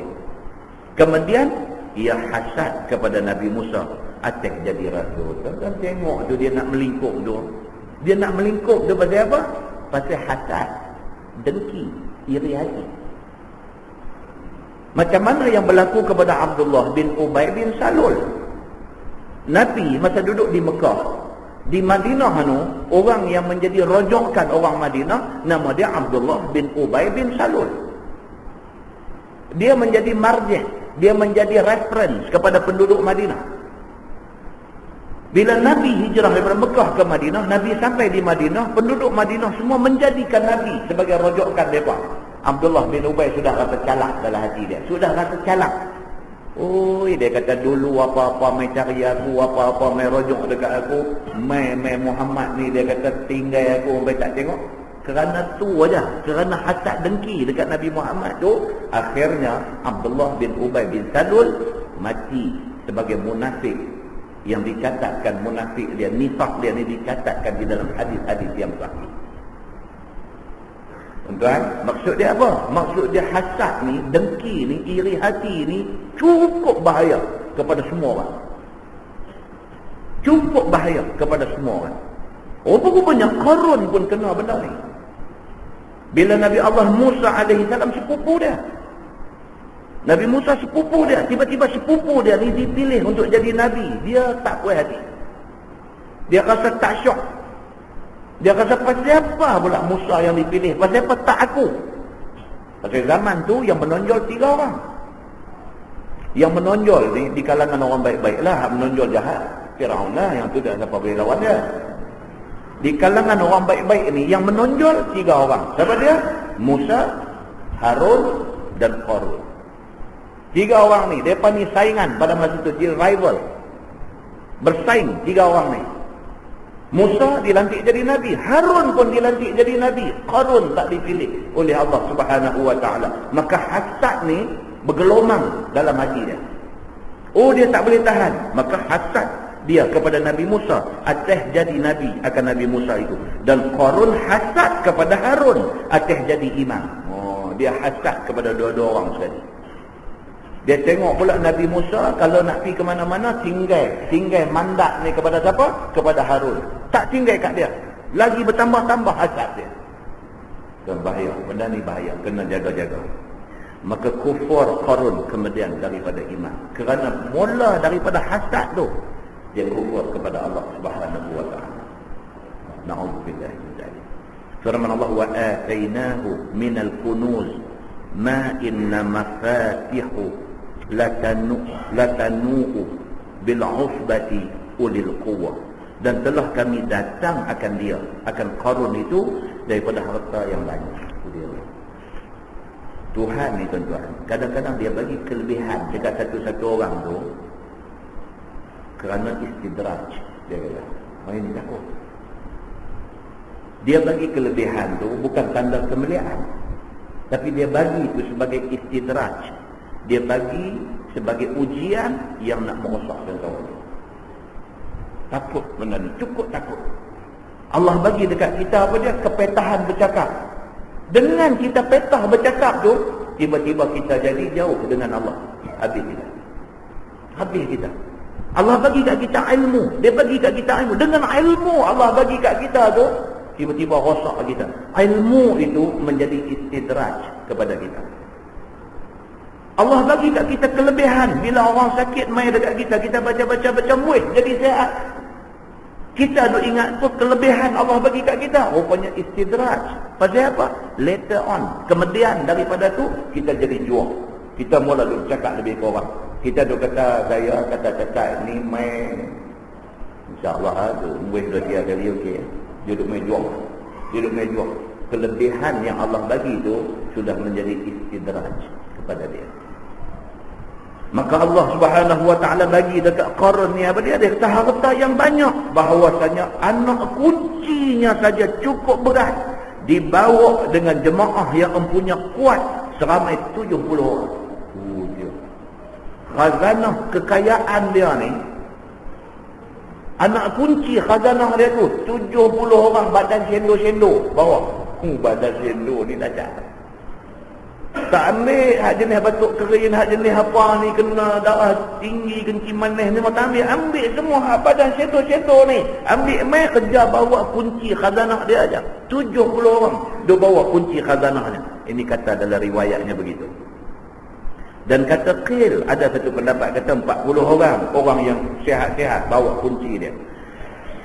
Dan kata qil 10 orang. Dia ni tak ada satu riwayat yang sahih tentang benda ni. Ini riwayat-riwayat yang main daripada sumber yang berbagai-bagai. Ada ia daripada belulang unta muat 40 baral. Tu dia. Harta dia mai perak ada kat dia ni bubuh dalam belulang, dalam kulit unta ni bubuh 40 ekor keldai bawa. Kalau dia nak bawa ni, dan menjadi tabiat kepada Qarun ni, dia suka duk bawa harta-harta dia ni, bawa bagi semua orang tengok. Dia nak tunjuk kaya dia tu. Ini cerita dalam riwayat tafsirnya begitu. Dia bukan ambil sempena hari merdeka ke apa ke duk pelawak tunjuk dah. Dia bila-bila pun dia suka duk keluar tunjuk kemegahan dia. Kalau setahun sekali tunjuk pun tahu apa cantik dah. Dah dia ni bila-bila pun kalau nak keluar dia show off, orang putih kata. Dia show off, dia nak tunjuk ke orang dia punya kaya dia tu, dia tunjuk ke orang. Dia keluar dengan pakaian dia yang panjang berleret-leret, dengan juru iring dia, dengan dayang-dayang dia, dengan hamba suruhan dia. Dia keluar, dia berjalan sekali, orang semua pakat tengok, orang tu simpan dalam hati. Ada yang kata, Qarun ni, kalaulah aku boleh jadi macam Qarun ni lah, sampai jadi macam tu. Ini cerita di dalam riwayat tafsir dia begitu. Baik. Maka dibawa berjalan bersama ni dia cerita. Maka dibawa berjalan bersama dengannya harta kekayaan dia itu. Dan kata Razi, 60 baral bawa kekayaan dia ni. Yakni ketika ia berjalan, dibawa bersama dengannya. Itu dia. Saja nak tunjuk ke orang kekayaan dia. Maknanya habis dia ni. Allah bagi kekayaan itu merosakkan dia. Ini Qarun ni. Idh qala lahu qaumuhu la tafrah. Ketika berkata baginya, yakni bagi Qarun oleh kaumnya yang mukmin.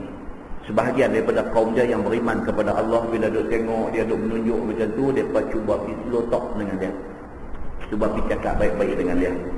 Dia kata apa? Janganlah engkau suka, maksud janganlah engkau seronok lebih, janganlah engkau juah sangat dengan banyak harta ni. Ada di kalangan kawan-kawan dekat dia yang beriman kepada Allah, bila tengok dia duk jadi juah satu macam, dia pergi cakap dengan dia lah. Dia kata, Qarun, tak sahlah jual sampai macam ni. Kalau betul hang kaya pun janganlah sampai menunjuk orang macam ni. Ada orang tapi cakap ke dia macam tu. Firman Allah, innallaha la yuhibbul farihin. Bahwasanya Allah Subhanahu taala tiada kasih akan orang yang suka nak menunjuk-nunjuk dengan banyak harta yang tiada buat kebajikan. Hang tak buat kebajikan, hang duk himpun harta aja, hang duk tunjuk ke orang. Tak bagus macam ni. Firman Allah, wabtaghi fima ataka Allahu ad-daral akhirah.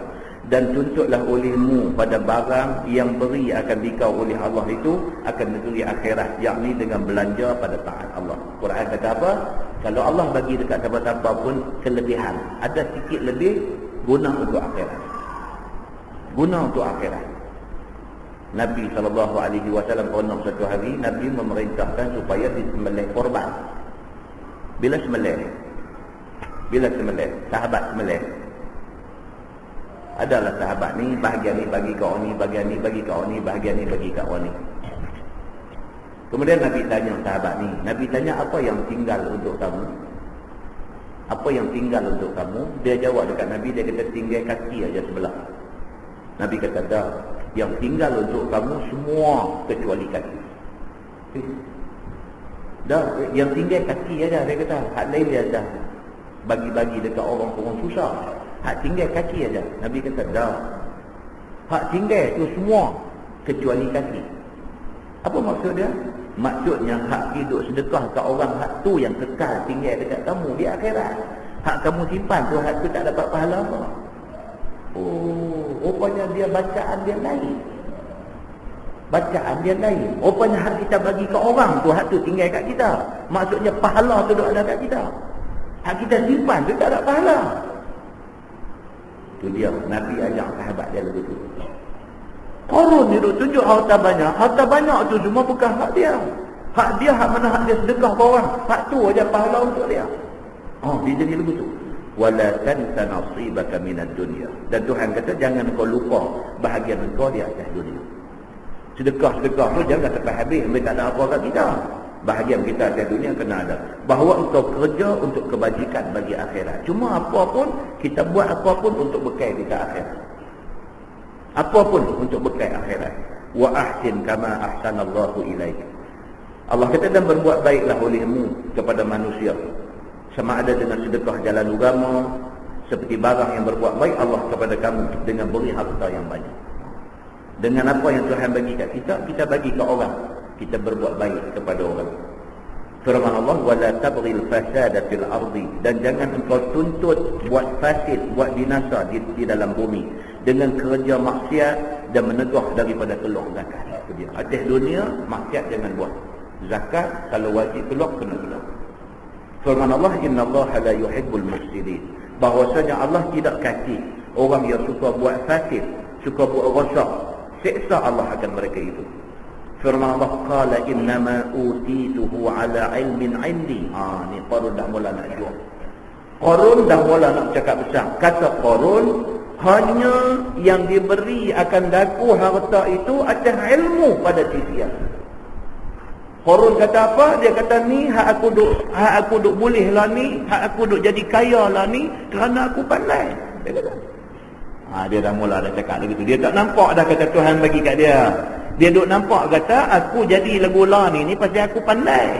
Pasal tu aku jadi macam lah ni. Adalah Qarun terlebih alim Bani Israel kemudian daripada Musa dan Harun AS.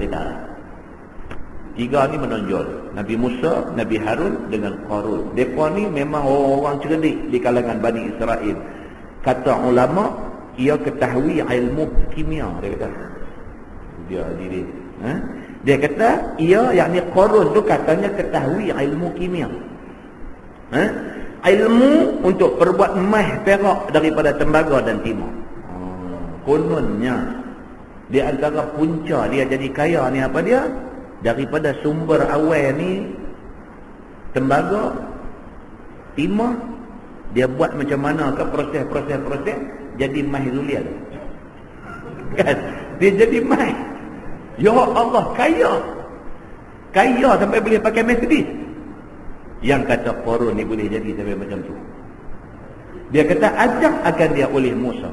Kunun pula cerita yang dia pergi jadi pandai ni, ubah tembaga timah sampai jadi emas tipu ni. Kata-katanya Musa yang ajak dia dulu ni. Dia guna benda tu, dia membina kekayaan dia. Ceritanya macam tu. Firman Allah, awalam ya'lam tu tuan-tuan, bukan awalam ya'lamu. Lam ya'lam. Awalam ya'lam anna Allah qad ahlaka min qablih min al-quruni man huwa ashaddu minhu quwwah wa aktsaru jam'ah. Dan tiadakah ketahui Qarun bahawasanya Allah Ta'ala telah binasa mereka yang dahulu daripada kurun-kurun yang dulu akan umat-umat yang dulu kala, sedangkan mereka itu lebih sangat daripada Qarun kekuatannya. Tuhan dah mula bagi amaran. Tuhan kata Qarun, jangan lupa, orang lagi kuat daripada hang, orang lagi kaya daripada hang, aku dah musnahkan. Hang ni tak ada apa. Takat-takat kunci khazanah hang ni orang sendok apa orang duk bawa ni, Tuhan kata tak ada apa. Yang ni small matter. Ini kecil punya benda. Lagi kaya daripada hang, aku dah musnahkan. Tuhan kata, hang jangan ingat hang kuat. Tuhan jaga baik dalam dunia ni tuan-tuan. Kita kuat macam mana pun satu hari kita jadi lemah. Orang tak pernah sangka Marcos satu masa dulu, satu diktator di Filipina, turun-turun kena keluar daripada negara sendiri. Masa Marcos duk jadi presiden Filipina tu, siapa pun tak pernah ingat kata Marcos akan mati di luar negara. Turun-turun tuan-tuan. Tak cukup tanah lari. Tuan-tuan pernah sangka Suharto yang satu masa dulu hebat di Indonesia, turun-turun tuan-tuan. Masa duk naik kursi roda ni, kain pelekat pun tak ada nikah. Orang duk hambat dia, duk usung pergi mahkamah. Maksud dia apa tuan-tuan? Kita nak abang kata pengajaran di sebalik daripada tu apa dia? Manusia ni dia tak kuat sampai bila-bila. Dia mai hari dia hari. Berhenti dekat Filipina, dekat Indonesia, dekat dua tu. Muslimin dan muslimat yang dirahmati Allah. Dia nak bagi tahu kata kuat ni dia tak kekal. Dia nak abang yang tu. Muslimin dan muslimat yang dirahmati Allah sekalian. Dalam Quran Tuhan bagi tahu. Dia kata apa? Dia kata mereka yang lebih kuat daripada Qarun pun Tuhan dah musnahkan, dibinasakan Allah akan mereka itu, dan tiada menolong akan harta mereka itu. Duit ringgit ada berapa juta, berapa million, berapa billion do ada dalam bank Switzerland pun tak boleh tolong hang bila Tuhan bagi hang jatuh. Tak boleh tolong.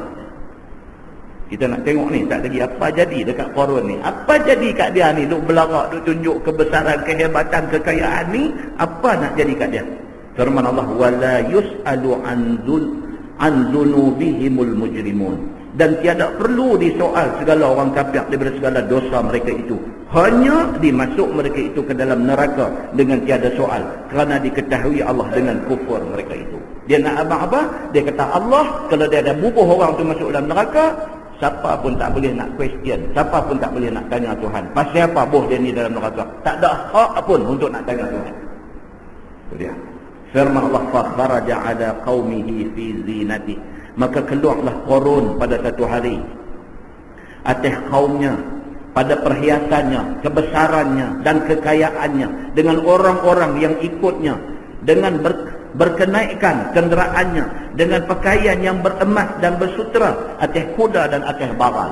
Satu hari dia keluar dalam keadaan serba hebat, dengan pakaian hebat, kenderaan hebat, diikuti oleh orang-orang yang hebat-hebat, dengan usung sekali kekayaan dia yang sangat hebat. Dia keluar macam tu. Quran cerita benda ni, apa yang Qarun buat ni. Qala alladhina yuriduna alhayata ad-dunya ya laita lana mithla ma utiya Qarun innahu lazu hazzin azim. Itu dia. Sehingga berkata oleh segala mereka yang berkehendak, yang teringin akan kehidupan dunia. Bila Qarun keluar tu dengan hebat dia, dengan apa harta benda dia, bila dia keluar lagu tu, orang ramai hadut berdiri ikut tepi jalan ni, di kalangan hadut tengok Qarun dan kehebatan Qarun dan kemewahan dan kekayaan Qarun ni. Di kalangan mereka ni ada yang terdetik dalam hati, bercakap di mulut. Dia kata apa? Mudah-mudahan bagi kamu, mudah-mudahan bagi kami seumpama barang yang diberi akan Qarun ini. Tak ingin ni kawan hadut tengok kat tepi jalan ni, tu ingat dalam hati, kalaulah Tuhan bagi kat aku itu jadi macam Qarun ni, ayat liuk meleleh melenjar kot ni. Syok tengok kekayaan Qarun ni. Kalaulah Allah bagi kat aku esok ni kaya macam mana Qarun ni, ayat liuk turun ni kat sedah. Tak ingin kekayaan Qarun ni. Tu dia punya kaya ni sampai menarik perhatian orang macam tu. Bahawasanya Qarun itu mempunyai untung yang besar. Dia kata untung lah, betuah badan lah Qarun ni dapat benda ni. Firman Allah, wa qala alladhina utul ilma, dan berkata oleh segala mereka yang diberi ilmu, yakin dengan janji Allah di akhirat kepada orang yang mukmin ni. Dia berkata apa? Wailakum thawabullahi khairun liman amana wa amila salihah wa la yulaqaha illa sabirun. Orang hak beriman ni dengar dia ni kata lagu tu, dia berkata apa? Dia berkata celaka kamu. Bila dia ni kata seronoknya kalaulah aku boleh jadi macam Qarun, kata tu. Kawan sebelah dia ni orang yang beriman, yang berilmu. Dia kata apa?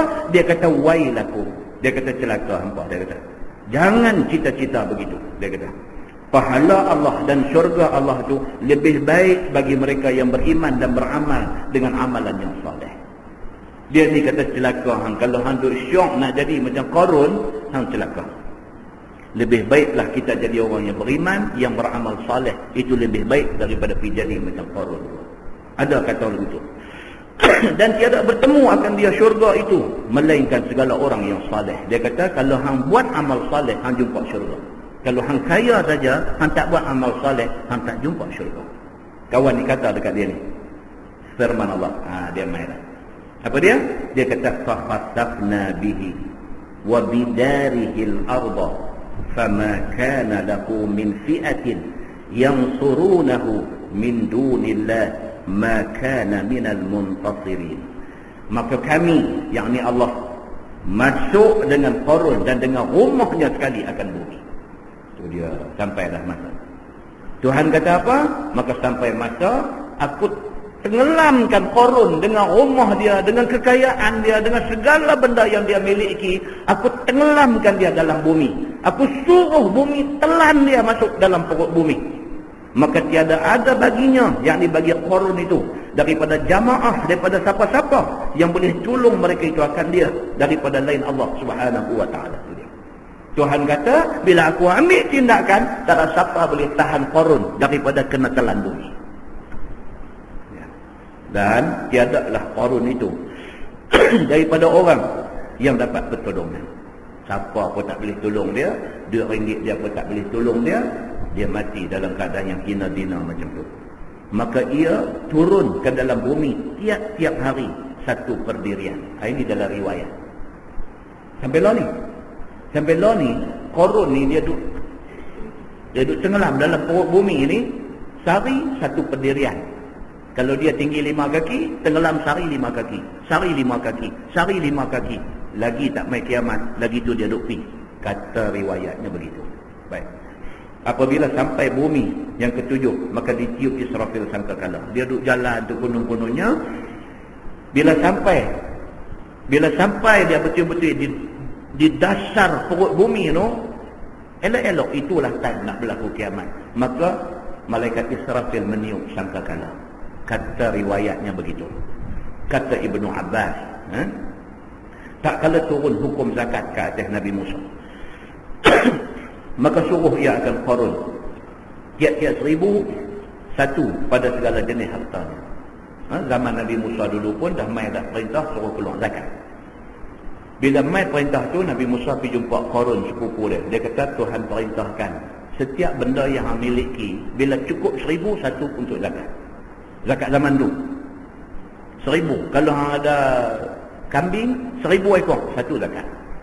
Kalau hang ada duit 1000 dinar, 1 dinar untuk zakat. Dia punya kaedah zaman dia, syariat zaman tu macam tu. Bagi tiap-tiap 1000, satu itu untuk bahagian zakat, dia kata. Dia kata, maka apa jadi? Maka Qarun pun hisap. Bila dia hisap harta dia, bila dah Nabi Musa mai habaq, dia pun kira. Bila Qarun hisap, banyak. Dia kira-kira, oh ini banyak nak kena keluar ni. Dia dah mula jadi haji bakhil. Oh, dia kata ni banyak ni. Pasal harta dia banyak. Tiap-tiap 1000 satu, tiap-tiap 1000 satu. Dia ada berapa banyak dia ada. Tengok-tengok jumlah nak bawa keluar tu, banyak. Maka tiada suka nafsu dia. Dia kata ni tak boleh ni macam ni. Ini karut ni. Susah payah aku cari duit. Dia kata senang-senang. Dia main habaq suruh bawa keluar lagi. Oh, dia kata ni karut. Maka himpun dia akan Bani Israel. Otak jahat dia main. Otak jahat dia main. Dia buat apa? Dia panggil semua Bani Israel ada pada masa tu. Maka kata dia, Musa suruh kamu tiap-tiap satu kamu taat sekalian. Sekarang hendak ambil harta kamu pula. Dia kata, hampa cuba tengok. Dia pergi bercakap depan orang kampung semua. Jangan tengok Musa ni. Dulu dia suruh kita semua suruh taat dekat Allah, suruh dengar cakap dia. Itu dulu. Hantar apa jadi ni? Lani apa jadi? Lani sekarang hendak ambil harta kita pula. Oh, dia kata Lani nampak melampau dah. Dia suruh kita taat kat dia, suruh kita dengar cakap dia. Lani dia nak suruh kita bagi duit kat dia. Nampak? Jahat Musa ni, dia kata. Orang kampung pun dengar, betul kan? Dia awak Musa lagu ni. Tuan-tuan nampak? Orang kampung tu pun manusia lagu kita jugalah. Serupa lah bila main cerita-cerita macam ni. Betul kan? Betul kan jahanam? Betul kan? Oh, dia nak ambil duit kita kan? Awak dia ni jadi lagu ni. Itu sembang dah. Maka kata Bani Israel, apakah hendak engkau kami turut? Dia pun kata dekat Qarun ni, dia berkata apa? Lah ni macam ni. Oleh kerana Musa ni nampak dia buat kerja gelong, kira hang jadi ketua kami. Hang kata apa kami buat? Dia dah dapat tempat dah di hati orang-orang ramai. Maka kata Qarun, kamu bawa satu perempuan zina. Otak jahat mai dah. Dia kata apa? Hampa pergi cari mai satu perempuan jalang bawa mai sini. Fulanah itu, hampir ambil perempuan jalang dia tu. Perempuan tu bawa mai sini. Kita upah dia. Duduk mai lagu lemak Hindustan pula. Ni riwayat Ibnu Abbas. Hampir panggil mai satu perempuan jalang, tak apa, aku keluar duit. Kita upah perempuan ni. Tuduh zina dengan Musa. Tentu pernah baca hadis sahih cerita tentang Juraij. Macam ni cerita nak jadi. Senjata paling ampuh untuk nak binasakan orang lelaki-lelaki ni, kaitkan dia dengan perempuan. Sebab apa? Sebab orang mudah percaya. Sebab orang mudah percaya. Bila sebut saja dia berkata, tu kau tak sangka dia ni. Ya. Betul tak betul orang tak kira lagi. Janji cerita sensasi ni kena bawa main dulu. Juraij kena satu masa dulu. Tapi Allah lindung dia. Budak kecil boleh bercakap. Selamat Juraij.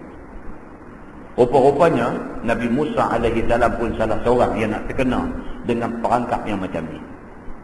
Qarun panggil orang pergi cari satu perempuan jalan, dia bagi duit. Hang punya kerja mudah aja. Upah hang tinggi. Hang pergi mengaku depan orang semua, kata hang berzina dengan Musa. Cukup, aku bayar hang berapa hang mau. Mula nak main jahat dah. Maka tuduh zina dengan Musa. Maka berhimpun Bani Israel pada satu tempat. Dia himpun orang ramai semua. Maka Qarun pun pergi panggil Musa. Dia pergi panggil Musa. Dia kata, mai tak? Dia kata, daripada berhimpun, hang tolong buat satu ceramah apa kan? Hang tolong buat satu ceramah. Tumpang daripada berhimpun ni, pergi bagi satu ceramah dekat dia. Maka datanglah Musa berdiri di depan mereka itu, mengajak dia. Dia pun main tunggulah. Alhamdulillahirabbil alamin wa bihi nasta'in. Dia tak tahu duri duk tunggu dulu, dia nak terpijak tak lagi. Orang dah plan satu benda tak elok ke dia. Dia betul, dia satu nabi, dia mesti nak buat benda betul. Bila sampai saja tengok, dia kata hari ni ramai, selalu duk main tak ramai.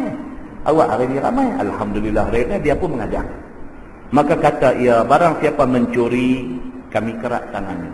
Syariat zaman tu dah ada dah yang ni. Nabi Musa kata, berdasarkan ajaran Taurat, mencuri hukum dia kerat tangan. Dia kata. Dan barang siapa zina, sedangkan dia belum beristeri, kami balun dia 80 kali. Kalau berzina, tak menikah lagi, 80 kali sebab belakang dia. Dan jika dia ada isteri, kami rejam makan dia sampai mati. Itu dia. Syariat dalam Taurat pun dah macam tu lah. Dia kata kalau orang yang berzina tu dah kahwin, hukum dia rejam dengan batu sampai mati. Bila dia sebut aja macam tu, maka ketika itu bangkit Qarun dan kata. Dia duduk tunggu yang tu. Bangkit. Dia bangkit. Dia kata apa?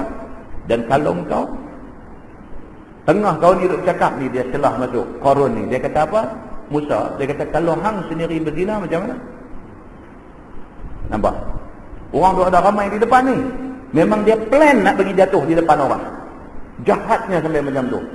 Okey, hang kata kalau mencuri kerat tangan, kalau berzina belum kahwin sebab 80 kali, kalau dah kahwin rejam dengan batu sampai mati. Nak tanya tak hang Nabi, kalau hang buat macam mana? Dia kata. Maka kata Musa, dan jika aku sekalipun. Nabi Musa kata kalau aku pun berzina, rejam sampai mati. Hukum Allah dia tak ada beza siapa-siapa. Nabi Musa cakap macam tu. Maka kata Qarun, Bani Israel kata, engkau dengan fulana. Dia kata.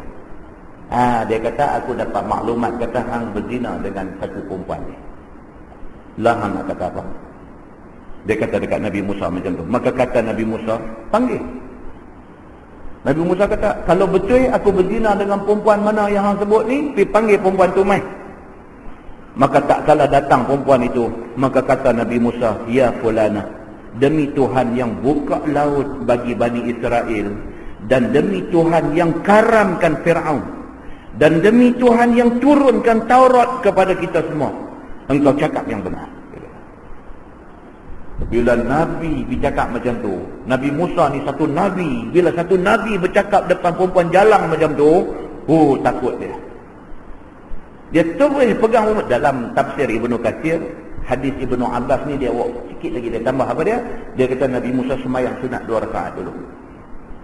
Lepas dia sembahyang sunat 2 rakaat, dia pergi dekat perempuan ni.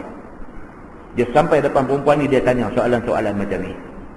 Dia kata aku nak tanya hang, dia kata wahai perempuan, dia kata demi Allah, Tuhan yang belah laut untuk selamatkan Bani Israel.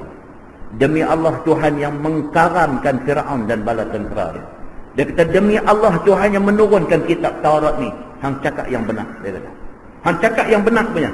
Maka kata perempuan itu, tidak, dia kata wallahi, tetapi Qarun upah aku. Takutlah dia pun, duit tak ada guna, duit ni semua. Dia kata dia main dia. Tuhan gerak hati dia kerana nak memelihara Nabi dia. Tuhan pelihara Nabi dia, Nabi Musa alaihissalam. Terus tak kata gempak banyak-banyak kali. Dia kata apa? Dia kata wallahi, dia kata tak betul benda ni semua. Qarun ni tak betul. Dia kata sebenar-benar dia yang upah aku. Dia pergi jawab lagu tu di depan semua orang. Maka sujud Nabi Allah Musa. Nabi Musa dengar jawapan macam tu. Sujud dia kepada Allah Subhanahu wa taala. Sujud syukurlah. Sujud dia, bersyukur dia kepada Allah Subhanahu wa taala sebab dia terlepas daripada fitnah dahsyat ni. Sujud dia kepada Allah dan kata dia, wahai Tuhanku, jika aku betul-betul rasul engkau, marah sikit bagi aku. Diwahyikan Allah aku suruh bumi taat engkau. Ini takat ni tak ada dah. Saya cek balik, tak ada dah dalam riwayat dalam riwayat Ibnu Abbas, tak ada dah. Yang ini saya tak tahu dia ambil mana riwayat ni. Dia ada takat sujud tadi aja. Kemudian dia kata jika aku rasul engkau, marah sikit bagi aku. Diwahyikan Allah aku suruh bumi taat engkau. Maka angkat Musa kepalanya daripada sujud dan berkata dia, wahai Bani Israel semua, Allah Ta'ala bangkit aku kepada Qarun seperti mana bangkit aku kepada Firaun. Dia dah cakap macam tu. Dia kata bermakna dengan apa yang Qarun buat dekat aku hari ini. Qarun gamak rancangkan satu rancangan jahat nak menjatuhkan aku di depan bangsa aku sendiri. Demi Allah, dia kata, macam mana Allah bangkitkan aku untuk menghadapi Firaun yang zalim ni, maka demikianlah kedudukan Qarun ini. Aku dibangkitkan untuk menghadapi Qarun yang jahat. Dia kata. Nabi Musa sudah cakap macam tu. Dia kata, maka siapa yang sertanya sila duduk. Nabi Musa nak clear benda ni. Baiklah, dia kata, lah ni semua orang dah ada di sini. Siapa yang sokong perbuatan jahat Qarun ni, duduk. Dia kata. Dan siapa yang serta dengan aku, tolong bangkit. Dia kata. Dan siapa yang percaya dekat aku lagi, yang menerima lagi kata aku ni Nabi yang dibangkitkan oleh Allah, bangkit semua. Dia kata. Maka bangkit sekalian Bani Israel. Tinggal 2 orang aja sama dengan Qarun. Pakak bangkit habis, ya pakak bangkit, sokong Nabi Musa. Tinggal 2 orang, yang ni gemak orang kanan dengan orang kiri ke apa-apa. Tu ada kiri kanan Qarun ni. Baik. Apa jadi? Dia kata, maka kata Musa kepada bumi. Nabi Musa pun kata, dia kata khuzihi. Khuz, daripada perkataan khuz, maksudnya ambil tindakan lah. Ambil tindakan. Khuzihi, dia kata ambil akan dia. Dia kata, wahai bumi, tolong ambil tindakan dekat dia ni. Maka pegang bumi akan kaki mereka itu. Tiba-tiba bumi ruk, kata pegang kaki Qarun dan 2 orang dia ada kiri kanan dia ni. Kata Nabi Musa lagi, khuzihi. Maka dia ambil sampai paras lutut. Dia sebut aja khuzihi, ruk, kata bumi tarik masuk paras lutut dah, masuk dalam bumi. Maka kata lagi Musa, khuzihi, dia kata.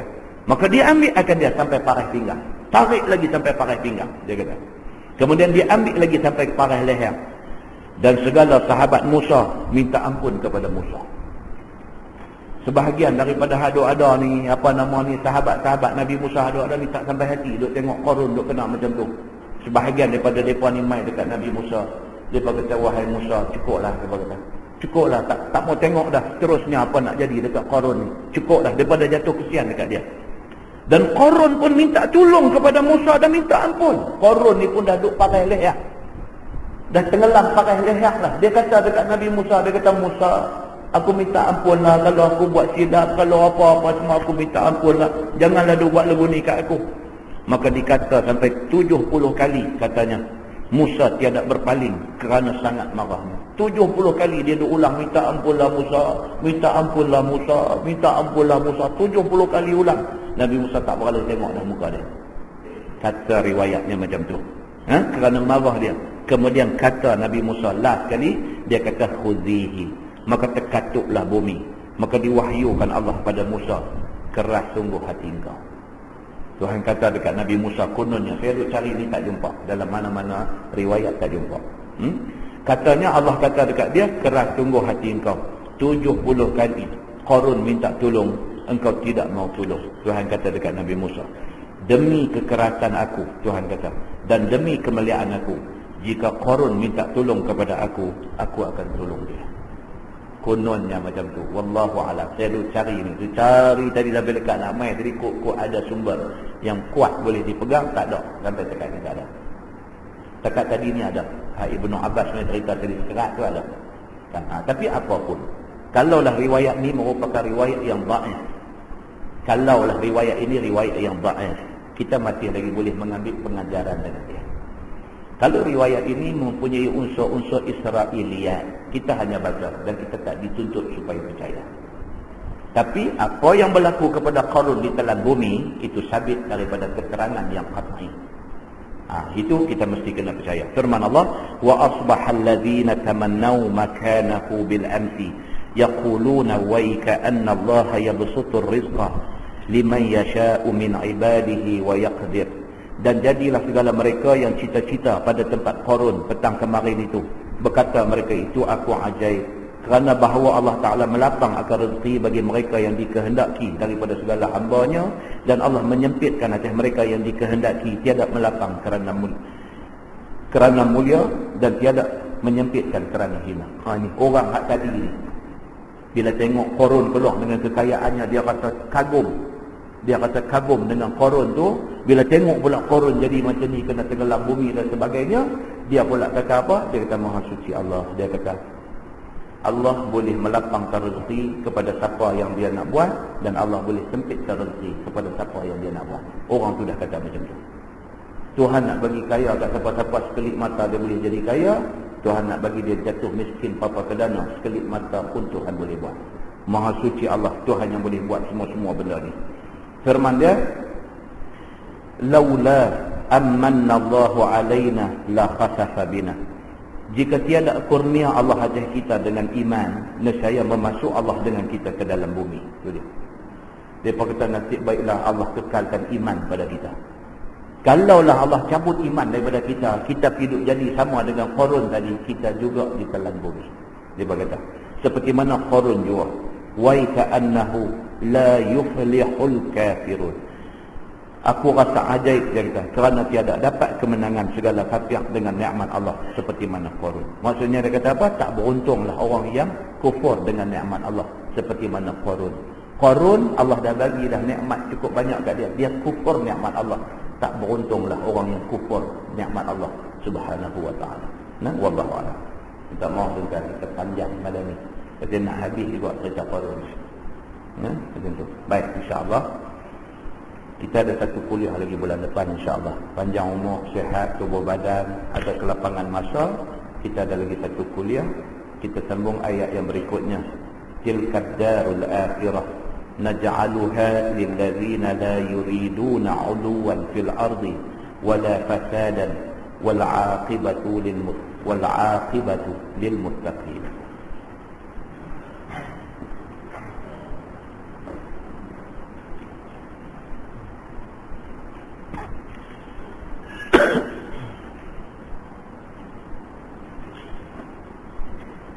Lepas tu dia tinggal satu muka je lagi. Kan nak habis buat malam ni. Jangan buat pasal. Jangan buat pasal. Tinggal semuka yang lagi, tinggal saya seorang duk baca tang ni lagi. Kan? Lepas mula boleh duk dengar elok, bila dia kata apa punya ustaz, 5 perut 3 konten. Dia kata tak stop perut kita duk kacau lapar dia duk puluh lagi. Semuka yang lagi, insya-Allah kita habis surah Al-Qasas. Lepas tu dia main surah Al-Ankabut. Surah Al-Ankabut ni kira surah spider. Surah labah-labah. Apa Allah cerita tentang labah-labah ni? Apa istimewa labah-labah ni? Sehingga kan Allah Subhanahu wa taala ambil nama labah-labah dijadikan satu surah. Dan di dalam surah ni juga dia cerita tentang kisah Nabi-Nabi. Macam biasa Quran dia akan ulang kisah Nabi-Nabi. Nah, wallahu a'lam. Kawan kita tanya, ustaz boleh tak huraikan secara ringkas siapa dia Imam Mahdi dan apakah tanda-tanda kedatangan beliau? InsyaAllah bulan depan kita ambil mukadimah, kita ambil cerita Imam Mahdi kalau ada hadis. Nah, wallahu a'lam. Yang baik itu daripada Allah, yang tak baik itu silakan. Kita tanggung dengan tasbih kafarah dan surah Al-Asr. Asyhadu an la ilaha illallah. Bismillahirrahmanirrahim.